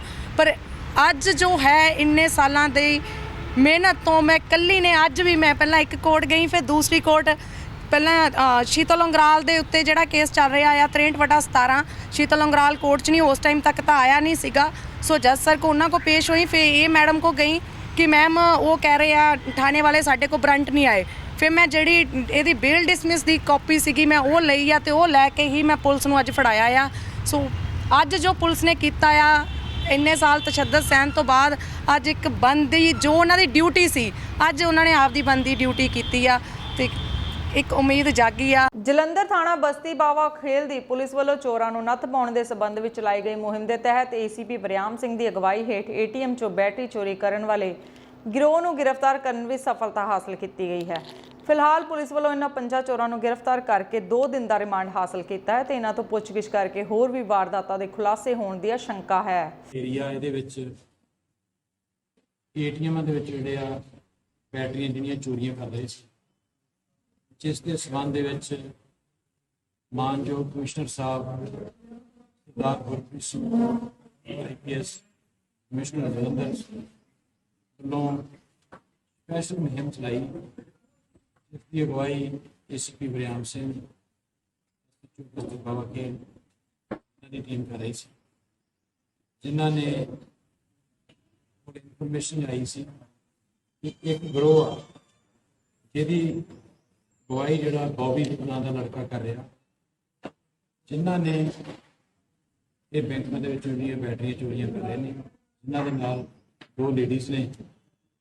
ਉਹ ਇਹਨਾਂ ਨੂੰ ਜਿਹੜਾ ਕਾਬੂ ਕਰਕੇ ਇਹਨਾਂ ਦੇ ਕੋਲੋਂ 7 ਮੁਕੱਦਮੇ ਜਿਹੜੇ ਪਿਛਲੇ ਦਿਨਾਂ 'ਚ ਦਰਜ ਹੋਏ ਸੀ, ਉਹਨਾਂ 'ਚ ਚੋਰੀ ਹੋਈਆਂ ਜਿਹੜੀਆਂ ਬੈਟਰੀਆਂ ਨੇ, ਉਹਨਾਂ 'ਚ 15 ਬੈਟਰੀਆਂ, 2 DVR, ਇੱਕ ਲੋਹੇ ਦੀ ਰਾਡ ਜਿਹਦੇ ਨਾਲ ਲੌਕ ਤੋੜਦੇ ਸੀ, ਇੱਕ ਪੇਚਕਸ ਪਲਾਸ, ਸਾਰਾ ਜਿਹੜਾ ਸਮਾਨ ਸੀ ਬਰਾਮਦ ਕਰ ਲਿਆ। ਪੰਜਾਬ 'ਚ ਭੋਲੇ ਭਾਲੇ ਲੋਕਾਂ ਨੂੰ ਵਿਦੇਸ਼ ਭੇਜਣ ਦੇ ਨਾਮ ਤੇ ਠੱਗੀ ਮਾਰਨ ਦਾ ਮਾਮਲਾ ਵੱਧਦਾ ਜਾ ਰਿਹਾ ਹੈ। ਇੱਕ ਹੋਰ ਮਾਮਲਾ ਜਲੰਧਰ ਤੋਂ ਸਾਹਮਣੇ ਆਇਆ, ਜਿੱਥੇ ਕਿ ਜਲੰਧਰ ਦੇ IDPJ ਦਫ਼ਤਰ ਦੇ ਬਾਹਰ ਬਹਿ ਕੇ ਵਿਦਿਆਰਥੀਆਂ ਵੱਲੋਂ ਧਰਨਾ ਪ੍ਰਦਰਸ਼ਨ ਕੀਤਾ ਜਾ ਰਿਹਾ ਹੈ। ਇਸ ਸੰਬੰਧੀ ਜਾਣਕਾਰੀ ਦਿੰਦੇ ਹੋਏ ਵਿਦਿਆਰਥੀਆਂ ਵੱਲੋਂ ਕਿਹਾ ਗਿਆ ਹੈ ਕਿ 2 ਸਾਲ ਪਹਿਲਾਂ ਉਹਨਾਂ ਨੇ ਤਕਰੀਬਨ ਇੱਕ ਇਮੀਗ੍ਰੇਸ਼ਨ ਕੰਪਨੀ ਵਿੱਚ IELTS ਤਹਿਤ ਕੋਰਸ ਕੀਤਾ ਸੀ ਤੇ ਉਸ ਤੋਂ ਬਾਅਦ ਉਹਨਾਂ ਨੂੰ ਬਾਹਰ ਭੇਜਣ ਦੀ ਗੱਲ ਆਖੀ ਸੀ, ਪਰ ਵੀਜ਼ਾ ਰਿਜੈਕਟ ਹੋ ਗਿਆ। ਇਹ ਮੁੱਦਾ ਸਾਡਾ 2020 ਤੋਂ ਸ਼ੁਰੂ ਹੁੰਦਾ ਆ। 2020 ਚ IDP ਦੇ ਕਹਿਣ ਤੇ ਬਹੁਤ ਸਾਰੇ ਬੱਚਿਆਂ ਨੇ ਪ੍ਰਾਈਵੇਟ ਕਾਲਜਾਂ 'ਚ ਫੀਸਾਂ ਭਰੀਆਂ। ਇਹਨਾਂ ਨੇ ਸਾਨੂੰ ਇਹ ਕਿਹਾ ਸੀ ਕਿ 45 ਦਿਨਾਂ ਦੇ ਵਿੱਚ ਫੀਸ ਵਾਪਸ ਆ ਜਾਊਗੀ, ਤੁਸੀਂ ਫੀਸ ਐਡਵਾਂਸ ਪੇ ਕਰ ਦਿਓ। ਤੇ 2020 ਵਿੱਚ ਇਸ ਕਰਕੇ ਬਹੁਤ ਸਾਰੇ ਬੱਚਿਆਂ ਨੇ ਇਹਨਾਂ ਦੇ ਕਹਿਣ ਤੇ ਇਹਨਾਂ ਦੀ ਰਿਫੰਡ ਪਾਲਿਸੀ ਨੂੰ ਦੇਖ ਕੇ ਜਿਹੜੀ ਇਹਨਾਂ ਨੇ ਸਾਨੂੰ ਦਿੱਤੀ ਸੀ, ਤਾਂ ਉਹ ਕਾਲਜ ਦੇ ਵਿੱਚ ਫੀਸਾਂ ਭਰੀਆਂ ਸੀ। ਤੇ 2020 ਤੋਂ ਪਹਿਲਾਂ ਤਾਂ ਇਹਨਾਂ ਨੇ ਓਵਰ ਐਡਮਿਸ਼ਨ ਕਰਵਾਈ ਹੈ ਨਾ, ਇਸ ਕਰਕੇ ਉਹਨਾਂ ਕਾਲਜ ਤੇ ਇਨਕੁਆਇਰੀ ਚੱਲ ਪਈ ਸੀ ਜਿਹਦੇ ਵਿੱਚ ਬੱਚਾ ਹਰਾਸ ਹੋਇਆ। ਗਲਤੀ ਏਜੰਟ ਤੇ ਕਾਲਜ ਵਾਲਿਆਂ ਦੀਆਂ, ਕਿਉਂਕਿ ਇਹਨਾਂ ਨੇ ਮਿਲ ਕੇ ਉੱਥੇ ਕਪੈਸਿਟੀ ਤੋਂ ਜ਼ਿਆਦਾ ਬੱਚੇ ਜਿਹੜੇ ਆ ਉੱਥੇ ਉਹਨਾਂ ਦੀ ਐਡਮਿਸ਼ਨ ਕਰਵਾਈ, ਜਿਸ ਕਰਕੇ ਕਿ ਦਸੰਬਰ 2020 ਵਿੱਚ ਇਹਨਾਂ ਕਾਲਜਾਂ ਤੇ ਇਨਕੁਆਇਰੀ ਬੈਠੀ ਸੀਗੀ। ਉਹਦੇ ਵਿੱਚ ਨੁਕਸਾਨ ਕਿਹਦਾ ਹੁੰਦਾ? ਬੱਚੇ ਦਾ, ਕਿਉਂਕਿ ਜਿਹੜੇ ਰਿਜ਼ਲਟ 30-35 ਦਿਨਾਂ ਵਿੱਚ ਆਣੇ ਚਾਹੀਦੇ ਸੀ, ਉਸ ਰਿਜ਼ਲਟ ਨੂੰ 1 ਸਾਲ ਹੋ ਗਿਆ। 1 ਸਾਲ ਰਿਜ਼ਲਟ ਦੀ ਵੇਟ ਕਰਨ ਤੋਂ ਬਾਅਦ ਸਾਨੂੰ ਰਿਫਿਊਜ਼ਲ ਲੱਗਦਾ। ਇੱਕ ਬੱਚੇ ਲਈ ਜਿਹਨੇ ਇੰਨੀ ਮਿਹਨਤ ਕਰਕੇ ਬੈਂਡ ਲਏ ਹੁੰਦੇ ਆ, ਇੰਨੀ ਮਿਹਨਤ ਕਰਕੇ ਪੈਸੇ ਭਰੇ ਹੁੰਦੇ, ਰਿਫਿਊਜ਼ਲ ਉਹਦੇ ਲਈ ਬਹੁਤ ਵੱਡਾ ਝਟਕਾ ਹੁੰਦਾ। ਪਰ ਅਸਲੀ ਕਹਾਣੀ ਰਿਫਿਊਜ਼ਲ ਤੋਂ ਬਾਅਦ ਸਟਾਰਟ ਹੁੰਦੀ ਆ। IDP ਵਾਲਿਆਂ ਨੇ ਤੇ ਬਾਕੀ ਏਜੰਟਾਂ ਨੇ ਸਾਨੂੰ ਰਿਫੰਡ ਪਾਲਿਸੀ ਖੁਦ ਸ਼ੇਅਰ ਕੀਤੀ ਆਪਣੀ ਮੇਲ ਤੋਂ, ਜਿਹਦੇ ਵਿੱਚ ਇਹਨਾਂ ਨੇ ਮੈਂਸ਼ਨ ਕੀਤਾ ਸੀ ਕਿ ਜੇ ਰਿਫਿਊਜ਼ਲ ਆਉਂਦਾ ਤਾਂ 45 ਵਰਕਿੰਗ ਡੇ ਦੇ ਵਿੱਚ ਤੁਹਾਡੇ ਪੈਸੇ ਵਾਪਸ ਆ ਜੂਗੇ। 3-4 ਮਹੀਨੇ ਵੇਟ ਕਰਨ ਤੋਂ ਬਾਅਦ 6 ਜਨਵਰੀ 2022 ਨੂੰ ਸਾਨੂੰ ਪਤਾ ਲੱਗਦਾ ਕਿ ਇਹਨਾਂ ਕਾਲਜਾਂ ਨੇ ਬੈਂਕਰਪਸੀ ਫਾਈਲ ਕਰਤੀ। ਤੇ ਜਿਹੜੀ ਇਹ ਬੈਂਕਰਪਸੀ ਆ ਉਹਦੇ ਵਿੱਚ ਫਿਰ ਕਾਲਜ ਬੰਦ ਹੋ ਜਾਂਦੇ ਆ। ਬੈਂਕਰਪਸੀ ਇੱਕ ਬਟਨ ਦੱਬਣ ਨਾਲ ਨਹੀਂ ਹੋਗੀ। ਕਦੋਂ ਦੇ ਏਜੰਟ ਤੇ ਇਹ ਕਾਲਜ ਦੇ ਓਨਰ ਮਿਲ ਕੇ ਜਿਹੜਾ ਆ ਸਾਡਾ ਉੱਥੇ ਕੁਝ ਗਲਤ ਕੰਮ ਕਰ ਰਹੇ ਸੀ, ਤਾਂ ਇਹ ਬੈਂਕਰਪਸੀ ਹੋਈ। ਦੂਜੀ ਗੱਲ, ਸਭ ਤੋਂ ਵੱਡਾ ਸਵਾਲ ਇਹ ਆ ਤੇ ਹੁਣ ਵੀ 6 ਮਹੀਨੇ ਹੋ ਚੱਲਿਆ, ਉਹਨਾਂ ਕਾਲਜ ਵਾਲੇ ਨੂੰ ਹਜੇ ਤੱਕ ਨਹੀਂ ਪੁੱਛਿਆ ਕਿ ਉਹਨਾਂ ਨੇ ਬੱਚੇ ਦਾ ਪੈਸਾ ਕਿੱਥੇ ਸਿੱਟਦਾ, ਕਿਉਂਕਿ ਜਦ ਤੱਕ ਬੱਚੇ ਦਾ ਵੀਜ਼ਾ ਨਹੀਂ ਗਰੰਟਡ ਹੁੰਦਾ ਉਦੋਂ ਤੱਕ ਉਹ ਪੈਸਾ ਯੂਜ਼ ਨਹੀਂ ਕਰ ਸਕਦੇ ਸੀ। ਮੈਂ ਨਾ 2020 'ਚ ਇਹਨਾਂ ਤੋਂ ਫਾਈਲ ਲਗਵਾਈ ਸੀਗੀ, ਔਰ ਇਹਨਾਂ ਨੇ ਨਾ ਕਾਲਜ ਨੂੰ ਇਦਾਂ ਵੇਚਿਆ ਕਿ ਬਹੁਤ ਵਧੀਆ ਇੱਦਾਂ ਉੱਦਾਂ ਹੈ ਨਾ। ਇਹਨਾਂ ਨੇ ਬਹੁਤ ਕੁਝ ਕਿਹਾ ਕਿ ਕੁੜੀਆਂ ਨੂੰ ਅਕੋਮੋਡੇਸ਼ਨ ਮਿਲੇਗੀ ਮਤਲਬ ਕਿ ਸਾਰੇ ਬੱਚਿਆਂ ਨੂੰ। ਤੇ ਅਸੀਂ ਕਿਹਾ ਕਿ ਚਲੋ ਠੀਕ ਆ, ਅਸੀਂ ਲਗਾਤੀ ਹੈ ਨਾ ਫਾਈਲ। ਫਿਰ ਉਸ ਤੋਂ ਬਾਅਦ ਮੇਰੀ ਰਿਫਿਊਜ਼ਲ ਆ ਗਈ।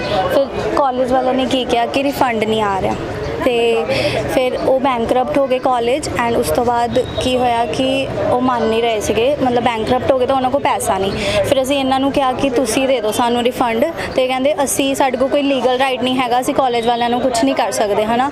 ਤੇ ਉਸ ਤੋਂ ਬਾਅਦ ਕੀ ਹੋਇਆ, ਜਿਹੜੇ ਕੈਨਮ ਵਾਲੇ ਆ ਹੈ ਨਾ, ਉਹ ਆਪਣੇ ਜ਼ਿੰਮੇਵਾਰੀ ਸਮਝ ਕੇ ਉਹ ਦਿੰਦੇ ਪਏ ਆ ਪੈਸੇ, ਬਟ ਇਹ ਕੋਈ ਜ਼ਿੰਮੇਵਾਰੀ ਨਹੀਂ ਲੈ ਰਹੇ। ਬਟ ਸਾਡਾ ਟਾਈਮ ਇੰਨਾ ਵੇਸਟ ਹੋ ਗਿਆ, ਬਟ ਇਹ ਕਹਿੰਦੇ ਕਿ ਅਸੀਂ ਕੁਝ ਨਹੀਂ ਕਰ ਸਕਦੇ। ਬਟ ਤੁਸੀਂ ਇੱਦਾਂ ਕਰ ਲਓ ਕਿ ਤੁਸੀਂ ਫਿਰ ਤੋਂ ਰੀਅਪਲਾਈ ਕਰ ਲਓ। ਅਗਰ ਬਾਈ ਚਾਂਸ ਮੇਰਾ ਫਿਰ ਰਿਫਿਊਜ਼ਲ ਆ ਜਾਂਦੀ ਆ ਤਾਂ ਮੇਰੀ ਪ੍ਰੋਫਾਈਲ ਖਰਾਬ ਹੋਏਗੀ। ਸੋ ਇਸ ਕਰਕੇ ਇਹ ਪੈਸੇ ਤਾਂ ਦੇ ਨਹੀਂ ਰਹੇ, ਤਾਂ ਕਰਕੇ ਅਸੀਂ ਇੱਥੇ ਬੈਠੇ ਹਾਂ। ਹਲਕਾ ਖਡੂਰ ਸਾਹਿਬ ਦੇ ਪਿੰਡ ਬਾਣੀਆਂ ਵਿਖੇ ਜ਼ਮੀਨੀ ਝਗੜੇ ਦੇ ਚੱਲਦਿਆਂ ਟਰੈਕਟਰ ਨੂੰ ਅੱਗ ਲਗਾ ਕੇ ਸਾੜ ਦੇਣ ਦਾ ਮਾਮਲਾ ਸਾਹਮਣੇ ਆਇਆ ਹੈ। ਇਸ ਸੰਬੰਧੀ ਜਾਣਕਾਰੀ ਦਿੰਦੇ ਹੋਏ ਪੀੜਿਤ ਕਿਸਾਨ ਗੁਰਸੇਵਕ ਸਿੰਘ ਨੇ ਦੱਸਿਆ ਕਿ ਉਹ ਬੀਤੀ ਸ਼ਾਮ ਆਪਣੇ ਸੋਨਾਲੀਕਾ ਟਰੈਕਟਰ ਨਾਲ ਆਪਣੀ ਠੇਕੇ ਤੇ ਲਈ ਗਈ ਜ਼ਮੀਨ ਨੂੰ ਵਾਹ ਰਿਹਾ ਸੀ ਅਤੇ ਰਾਤ 8:30 ਵਜੇ ਦੇ ਕਰੀਬ ਜਿੱਥੇ ਰਜਿੰਦਰ ਸਿੰਘ ਪੁੱਤਰ ਗੱਜਣ ਨੇ ਆਪਣੇ 20 ਦੇ ਕਰੀਬ ਵਿਅਕਤੀਆਂ ਨਾਲ ਮਿਲ ਕੇ ਉਹਨਾਂ ਉੱਪਰ ਹਮਲਾ ਬੋਲ ਦਿੱਤਾ। ਕੀ ਨਾਂ ਦਾ ਕਿਹੜਾ ਪਿੰਡ ਵੀਰ? ਗੁਰਸੇਵਕ ਸਿੰਘ ਜੀ, ਪਿੰਡ ਬਾਣੀਆਂ ਜੀ। ਆ ਜਿਹੜੇ ਤੁਹਾਡੇ ਟਰੈਕਟਰ ਨੂੰ ਅੱਗ ਲਾ ਕੇ ਸੜਿਆ, ਟਰੈਕਟਰ ਕਿੱਦਾਂ ਸੜਿਆ, ਕੀ ਗੱਲ ਬਣੀ? ਇਹ ਮੈਂ ਪੈਲੀ ਵਾਹੁਣ ਗਿਆ ਹਾਂ ਭਾਜੀ ਸ਼ਾਮੀ, ਤੇ ਪੈਲੀ ਵਾਹੁਣ ਡਿਆ ਹਾਂ ਜੀ। 20-25 ਜਾਣੇ ਬੰਦੇ ਆਏ ਆ ਜੀ, ਤੇ ਆਣ ਕੇ ਪੈ ਗਏ ਜੀ। ਮੈਂ ਟਰੈਕਟਰ ਛੱਡ ਕੇ ਭੱਜ ਗਿਆ ਜੀ। ਉਹਨਾਂ ਦੇ ਕੋਲ ਹਥਿਆਰ ਵੀ ਸੀ, ਕਿਰਪਾਨਾਂ ਸੀ, ਡਾਂਗਾਂ ਸੀ ਜੀ, ਤੇ ਰਫਲਾਂ ਸੀ, ਤੇ ਉਹਨਾਂ ਨੇ ਫਾਇਰ ਕਰਨੇ ਸ਼ੁਰੂ ਕਰਤੇ ਆ ਜੀ। ਮੁੜ ਕੇ ਟਰੈਕਟਰ ਨੂੰ ਭੰਨਣ ਲੱਗ ਪਏ ਆ ਜੀ। ਮੈਂ ਛੱਡ ਕੇ ਭੱਜ ਗਿਆ ਜੀ, ਤੇ ਮੁੜ ਕੇ ਅੱਗ ਲਾਤੀ ਆ ਜੀ। ਹਾਂਜੀ, ਕੀ ਨਾਮ ਹੈ ਤੁਹਾਡਾ? ਜਰਮਨਜੀਤ ਸਿੰਘ ਜੀ, ਮੈਂ ਸਰਪੰਚ ਹੈ ਜੀ ਬਾਣੀਆਂ ਤੋਂ। ਅੱਛਾ, ਕੀ ਗੱਲਬਾਤ ਹੋਈ ਜਿਹੜਾ ਟਰੈਕਟਰ ਸੜਿਆ ਤੁਹਾਡੇ ਪਿੰਡ? ਸਾਡੇ ਪਿੰਡ ਜੀ ਵੀਰ ਜੀ ਇਹ ਗੁਰਸੇਵਕ ਸਿੰਘ ਆ ਜੀ। ਇਹ ਨਾ ਸ਼ਾਮੀ 7 ਵਜੇ ਤੇ ਕਰੀਬ ਚਲ ਗਿਆ ਸੀ 6:30 ਦੇ ਪੌਣੇ 7 ਦੇ, ਤੇ ਆਪਣੀ ਪੈਲੀ ਠੇਕੇ ਤੇ ਇਹਨੇ ਲਈ ਸੀ ਸੱਜਣ ਸਿੰਘ ਕੋਲੋਂ। ਉਹ ਵਾਹੁਣ ਲਈ ਗਿਆ ਸੀ ਤੇ ਪੈਲੀ ਵਾਹੁੰਦਿਆਂ ਜੀ ਬੰਦੇ ਕੁਝ ਆਏ ਆ ਤੇ ਉਹਨਾਂ ਨੇ ਆਣ ਕੇ ਇਹਦੇ ਗਲ ਪੈਣ ਲੱਗੇ। ਟਰੈਕਟਰ ਛੱਡ ਕੇ ਭੱਜ ਗਿਆ। ਇਹਦੇ ਟਰੈਕਟਰ ਨੂੰ ਨਾ ਡਾਂਗਾ ਡੂੰਗਾ ਮਾਰੀਆਂ, ਸ਼ਾਇਦ ਇਹ ਕਹਿਣ ਡਿਆ ਕਿ ਗੋਲੀ ਗਾਲੀ ਵੀ ਚਲਾਈ ਆ, ਤੇ ਇਹ ਜੀ ਭੱਜ ਗਿਆ ਵਾ। ਉਹਨਾਂ ਨੇ ਮਗਰੋਂ ਅੱਗ ਲਾਤੀ ਹੈ ਜੀ। ਡਰੱਗਸ ਮਾਮਲੇ ਵਿੱਚ ਨਾਮਜ਼ਦ ਅਕਾਲੀ ਆਗੂ ਬਿਕਰਮਜੀਤ ਸਿੰਘ ਮਜੀਠੀਆ ਨੇ ਪਟਿਆਲਾ ਜੇਲ੍ਹ 'ਚੋਂ ਵੀਡੀਓ ਕਾਨਫਰੰਸਿੰਗ ਰਾਹੀਂ ਪੇਸ਼ੀ ਭੁਗਤੀ। ਵਧੀਕ ਜ਼ਿਲ੍ਹਾ ਸੈਸ਼ਨ ਜੱਜ ਸੰਦੀਪ ਕੁਮਾਰ ਸਿੰਗਲਾ ਦੀ ਅਦਾਲਤ ਵੱਲੋਂ ਇਸ ਮਾਮਲੇ ਦੀ ਅਗਲੀ ਸੁਣਵਾਈ ਲਈ 4 ਮਈ ਦੀ ਤਾਰੀਖ ਨਿਸ਼ਚਿਤ ਕੀਤੀ ਗਈ ਹੈ। ਪੰਜਾਬ ਅੰਦਰ ਆਮ ਆਦਮੀ ਪਾਰਟੀ ਦੀ ਸਰਕਾਰ ਦੇ ਸਾਰੇ ਮੰਤਰੀ ਪੂਰੀ ਤਰ੍ਹਾਂ ਨਾਲ ਐਕਸ਼ਨ ਮੋਡ ਵਿੱਚ ਨਜ਼ਰ ਆ ਰਹੇ ਹਨ। ਇੱਕ ਪਾਸੇ ਜਿੱਥੇ ਟਰਾਂਸਪੋਰਟ ਮੰਤਰੀ ਵੱਲੋਂ ਬੀਤੇ ਦਿਨੀ ਟੈਕਸ ਨਾ ਭਰਨ ਵਾਲੀਆਂ ਬੱਸਾਂ ਦੇ ਮੋਹਾਲੀ ਡੇਰਾਬੱਸੀ ਤੇ ਜ਼ੀਰਕਪੁਰ 'ਚ ਅੱਧੀ ਰਾਤ ਨੂੰ ਚੈਕਿੰਗ ਕਰਕੇ ਬੱਸਾਂ ਨੂੰ ਬੰਦ ਕੀਤਾ ਗਿਆ। ਉੱਥੇ ਹੀ ਮੰਗਲਵਾਰ ਨੂੰ ਸਵੇਰੇ ਮੋਹਾਲੀ ਦੇ ਡਿਪਟੀ ਕਮਿਸ਼ਨਰ ਦਫ਼ਤਰ ਵਿੱਚ ਕੈਬਨਿਟ ਮੰਤਰੀ ਬ੍ਰਹਮ ਸ਼ੰਕਰ ਜਿੰਪਾ ਵੱਲੋਂ ਅਚਨਚੇਤ ਛਾਪਾ ਵੀ ਮਾਰਿਆ ਗਿਆ। ਬਿਲਕੁਲ ਨੋਟਿਸ ਜਿਹੜਾ ਪਹੁੰਚਿਆ ਇਹਨੂੰ ਡੈਫੀਨੇਟਲੀ ਪੁੱਛਿਆ ਜਾਏਗਾ। ਇਹਦੀ ਐਕਸਪਲੇਨੇਸ਼ਨ ਕਾਲ ਕੀਤੀ ਹੈ ਵੀ ਦੱਸੋ ਸਾਨੂੰ ਕਿਉਂ, ਅਗਰ ਹੈਗਾ ਤਾਂ ਕਿੰਨਾ। ਹਾਂਜੀ ਠੀਕ ਹੈ ਮੰਤਰੀ ਸਾਹਿਬ, ਅੱਜ ਸਰਪ੍ਰਾਈਜ਼ ਚੈਕਿੰਗ ਕੀਤੀ ਆ, ਕੀ ਕਮੀਆਂ ਪਾਈਆਂ ਗਈਆਂ ਨੇ, ਕੀ ਕੋਈ ਨੋਟਿਸ ਜਾਰੀ ਹੋਇਆ ਕਿਸੇ ਨੂੰ ਲੈ ਕੇ? ਜਿਹੜੀ ਨੋਟਿਸ ਅਸੀਂ ਜਿਹੜੀਆਂ ਸੁਵਿਧਾ ਸੈਂਟਰ 'ਚ ਕਮੀਆਂ ਪਾਈਆਂ ਗਈਆਂ, ਜਿਹੜਾ ਆਫੀਸਰ ਹਾਜ਼ਰ ਨਹੀਂ ਉਹਦੀ ਐਕਸਪਲੇਨੇਸ਼ਨ ਮੰਗਦੇ, ਕਾਰਨ ਦੱਸੇਗਾ, ਉਹਨੂੰ ਅਸੀਂ ਸਟੱਡੀ ਕਰਾਂਗੇ। ਸਾਡਾ ਸਿਰਫ ਕੰਮ 'ਚ ਸੁਧਾਰ ਲਿਆਉਣਾ ਮਕਸਦ ਹੈ, ਕਿਸੇ ਨੂੰ ਡਰਾਉਣਾ ਮਕਸਦ ਨਹੀਂ ਹੈ। ਇਹਨਾਂ ਦੇ ਕੰਮ ਦੇ ਵਿੱਚ ਡੈਫੀਨੇਟਲੀ ਪਬਲਿਕ ਸਫਰ ਨਾ ਕਰੇ, ਇਹ ਸਾਡਾ ਇੱਕੋ ਮਕਸਦ ਹੈ। ਸਰ ਕੋਈ ਐਪਰੀਸ਼ੀਏਸ਼ਨ ਵੀ ਕੀਤਾ ਕੁਛ ਜਿਹੜੇ ਇਹਨਾਂ ਨੇ ਮੈਨੂੰ ਕਿਹਾ ਵੀ ਪੈਂਡੈਂਸੀ ਸਾਡੀ ਅੱਜ ਡੇਟ ਆ, ਉਹਦੀ ਮੈਂ ਐਪਰੀਸ਼ੀਏਟ ਕਰਦਾ। ਉਹ ਏਡੀਸੀ ਮੈਡਮ ਜਨਰਲ ਖੜੇ ਹੈਗੇ, ਇਹਨਾਂ ਦੀ ਮੈਂ ਐਪਰੀਸ਼ੀਏਟ। ਅਗਰ ਪੈਂਡੈਂਸੀ ਕੋਈ ਆਫਿਸ ਉਹਨੂੰ ਡੈਫੀਨੇਟਲੀ ਉਹਨੂੰ ਪੁਰਸਕਾਰ ਵੀ ਕੀਤਾ ਜਾਏਗਾ, ਉਹਨੂੰ ਦੱਸਿਆ ਵੀ ਜਾਏਗਾ ਪਬਲਿਕ। ਕਿੰਨਾ ਤੁਸੀਂ ਸਰਪ੍ਰਾਈਜ਼ ਜਿਹੜੀ ਚੈਕਿੰਗ ਕੀਤੀ ਆ, ਕਿੰਨਾ ਸੈਟੀਸਫਾਈ ਹੋ, ਮਤਲਬ ਕੰਮ ਦੇਖ ਕੇ? ਸੈਟੀਸਫਾਈ ਹੈ ਵੀ ਜਿਹੜਾ ਮੈਂ ਸੁਵਿਧਾ ਸੈਂਟਰ ਦੇ ਕੰਮ ਤੋਂ ਯਕੀਨੀ ਤੌਰ ਤੇ ਸੈਟੀਸਫਾਈ ਨਹੀਂ ਹੈ। ਜੋ ਚੱਲ ਰਿਹਾ ਉੱਥੋਂ ਕੋਈ ਬੰਦਾ ਦੂਜੇ ਸੁਵਿਧਾ ਸੈਂਟਰ ਤੋਂ ਆਇਆ, ਉਹਨਾਂ ਨੂੰ ਕਿਹਾ ਵੀ ਉਹਨਾਂ ਨੂੰ ਬਕਾਇਦਾ ਉਸ ਕੰਪਨੀ ਨੂੰ ਨੋਟਿਸ ਕੀਤਾ ਜਾਵੇ ਔਰ ਉਹਨੂੰ ਦੱਸਿਆ ਜਾਵੇ ਤੁਹਾਡੀ ਮਾਰਕਿੰਗ ਕੀਤੀ ਜਾਏਗੀ, ਗ੍ਰੇਡ ਦਿੱਤਾ ਜਾਏਗਾ। ਡੈਫੀਨੇਟਲੀ ਇਹਨਾਂ ਕੰਪਨੀ ਨੂੰ ਅੱਗੇ ਤੋਂ ਆਰਡਰ ਨਹੀਂ ਮਿਲੇਗਾ। ਜਿਹੜੀ ਆਪਣੀ ਸੇਵਾ ਦੇ ਵਿੱਚ ਯਕੀਨੀ ਕਮੀ ਇਹ ਹੈ ਵੀ ਤੁਸੀਂ ਕੋਈ ਡਾਕੂਮੈਂਟ ਜਾਂਦਾ ਤੁਹਾਡਾ, ਅਗਰ ਬੰਦਾ ਦੂਜਾ ਤੁਹਾਡਾ ਇੰਪਲਾਈ ਕਹਿੰਦਾ, ਇੰਪਲਾਈ ਨੂੰ ਸਮਝਾਓ, ਇੰਪਲਾਈ ਨੂੰ ਟੀਚ ਕਰੋ। ਇੱਕ ਹੈਂਡੀਕੈਪਡ ਆਦਮੀ ਆਇਆ, ਉਹਨੂੰ ਕਹੋ ਤੈਨੂੰ ਆ ਬਹਿ ਜਾ, ਹੁਣ ਘੰਟੇ ਬਾਅਦ ਕਰਦੇ 2 ਘੰਟੇ, ਇੱਦਾਂ ਨਹੀਂ ਚੱਲਦਾ। ਟੀਚ ਕਰੋ। ਇਸ ਤਰ੍ਹਾਂ ਸਰਪੰਚ ਰੋਜ਼ਾਨਾ ਚੱਲੂਗੀ? ਬਿਲਕੁਲ ਚੱਲੂਗੀ, ਪੂਰੇ ਪੰਜਾਬ ਚੱਲੂਗੀ, ਪੂਰੇ ਪੰਜਾਬ ਚੱਲੂਗੀ ਬਕਾਇਦਾ। ਠੀਕ ਹੈ, ਬਿਲਕੁਲ। ਫਗਵਾੜਾ ਵਿੱਚ ਬੀਤੇ ਐਤਵਾਰ ਨੂੰ ਇੱਥੋਂ ਦੀ ਇੱਕ ਨਿੱਜੀ ਯੂਨੀਵਰਸਿਟੀ 'ਚ ਪੰਜਾਬੀ ਗਾਇਕ ਦਲਜੀਤ ਦੋਸਾਂਝ ਦੇ ਹੋਏ ਸ਼ੋਅ ਮੌਕੇ ਕੰਪਨੀ ਵੱਲੋਂ ਲਈ ਮਨਜ਼ੂਰੀ ਤੋਂ 1 ਘੰਟਾ ਦੇਰੀ ਨਾਲ ਸਮਾਗਮ ਸਮਾਪਤ ਕਰਨ ਤੇ ਚੋਪਰ ਨੂੰ ਮਿੱਥੇ ਪਿੰਡ ਤੇ ਨਾ ਉਤਾਰਨ ਦੇ ਮਾਮਲੇ 'ਚ ਸੁਲਤਾਨਪੁਰ ਪੁਲਿਸ ਨੇ ਚੋਪਰ ਦੇ ਪਾਇਲਟ ਦੇ ਸਾਰੇਗਾਮਾਪਾ ਕੰਪਨੀ ਖਿਲਾਫ ਧਾਰਾ 336 188 IPC ਤਹਿਤ ਕੇਸ ਦਰਜ ਕਰ ਲਿਆ ਹੈ। ਕਰੋੜਾਂ ਰੁਪਏ ਦੀ ਲੈਣ ਦੇਣ ਦੇ ਇੱਕ ਮਾਮਲੇ ਵਿੱਚ ਨਾਮਜ਼ਦ ਸਾਬਕਾ DGP ਸੁਮੇਧ ਸੈਣੀ ਵੱਲੋਂ ਵਧੀਕ ਜ਼ਿਲ੍ਹਾ ਸੈਸ਼ਨ ਦੀ ਅਦਾਲਤ ਵਿੱਚ ਦਾਇਰ ਅਗਾਊਂ ਜ਼ਮਾਨਤ ਦੀ ਅਰਜ਼ੀ ਸੰਬੰਧੀ ਹੁਣ ਜ਼ਿਲ੍ਹਾ ਸੈਸ਼ਨ ਜੱਜ 21 ਅਪ੍ਰੈਲ ਨੂੰ ਸੁਣਵਾਈ ਕਰਨਗੇ। ਇਸ ਸੰਬੰਧੀ ਸੁਮੇਧ ਸੈਣੀ ਦੇ ਵਕੀਲ HS ਧਨੋਆ ਨੇ ਦੱਸਿਆ ਕਿ ਉਕਤ ਅਰਜ਼ੀ ਤੇ ਚਲਦੀ ਬਹਿਸ ਦੌਰਾਨ ਸਰਕਾਰ ਵੱਲੋਂ ਜ਼ਿਲ੍ਹਾ ਸੈਸ਼ਨ ਜੱਜ ਵੱਲੋਂ ਸੁਣਵਾਈ ਕਰਨ ਸੰਬੰਧੀ ਬੇਨਤੀ ਕੀਤੀ ਗਈ ਸੀ ਤੇ ਅਗਾਊਂ ਜ਼ਮਾਨਤ ਦੀ ਇਹ ਅਰਜ਼ੀ ਜ਼ਿਲ੍ਹਾ ਸੈਸ਼ਨ ਜੱਜ ਦੀ ਅਦਾਲਤ ਵਿੱਚ ਪਹੁੰਚ ਗਈ ਹੈ। ਦੋਸਤੋ, ਇਹ ਸਨ ਸਾਡੀਆਂ ਅੱਜ ਦੀਆਂ ਖਾਸ ਖਬਰਾਂ। ਨਵੀਆਂ ਤੇ ਤਾਜ਼ਾ ਖਬਰਾਂ ਦੇ ਨਾਲ ਤੁਹਾਡੇ ਸਾਹਮਣੇ ਫਿਰ ਤੋਂ ਰੂਬਰੂ ਹੋਵਾਂਗੇ। ਤਦ ਤੱਕ ਲਈ ਮੈਨੂੰ ਯਾਨੀ ਕਿ ਤੇਜਿੰਦਰ ਕੌਰ ਨੂੰ ਦਿਓ ਇਜਾਜ਼ਤ। ਰੱਬ ਰਾਖਾ।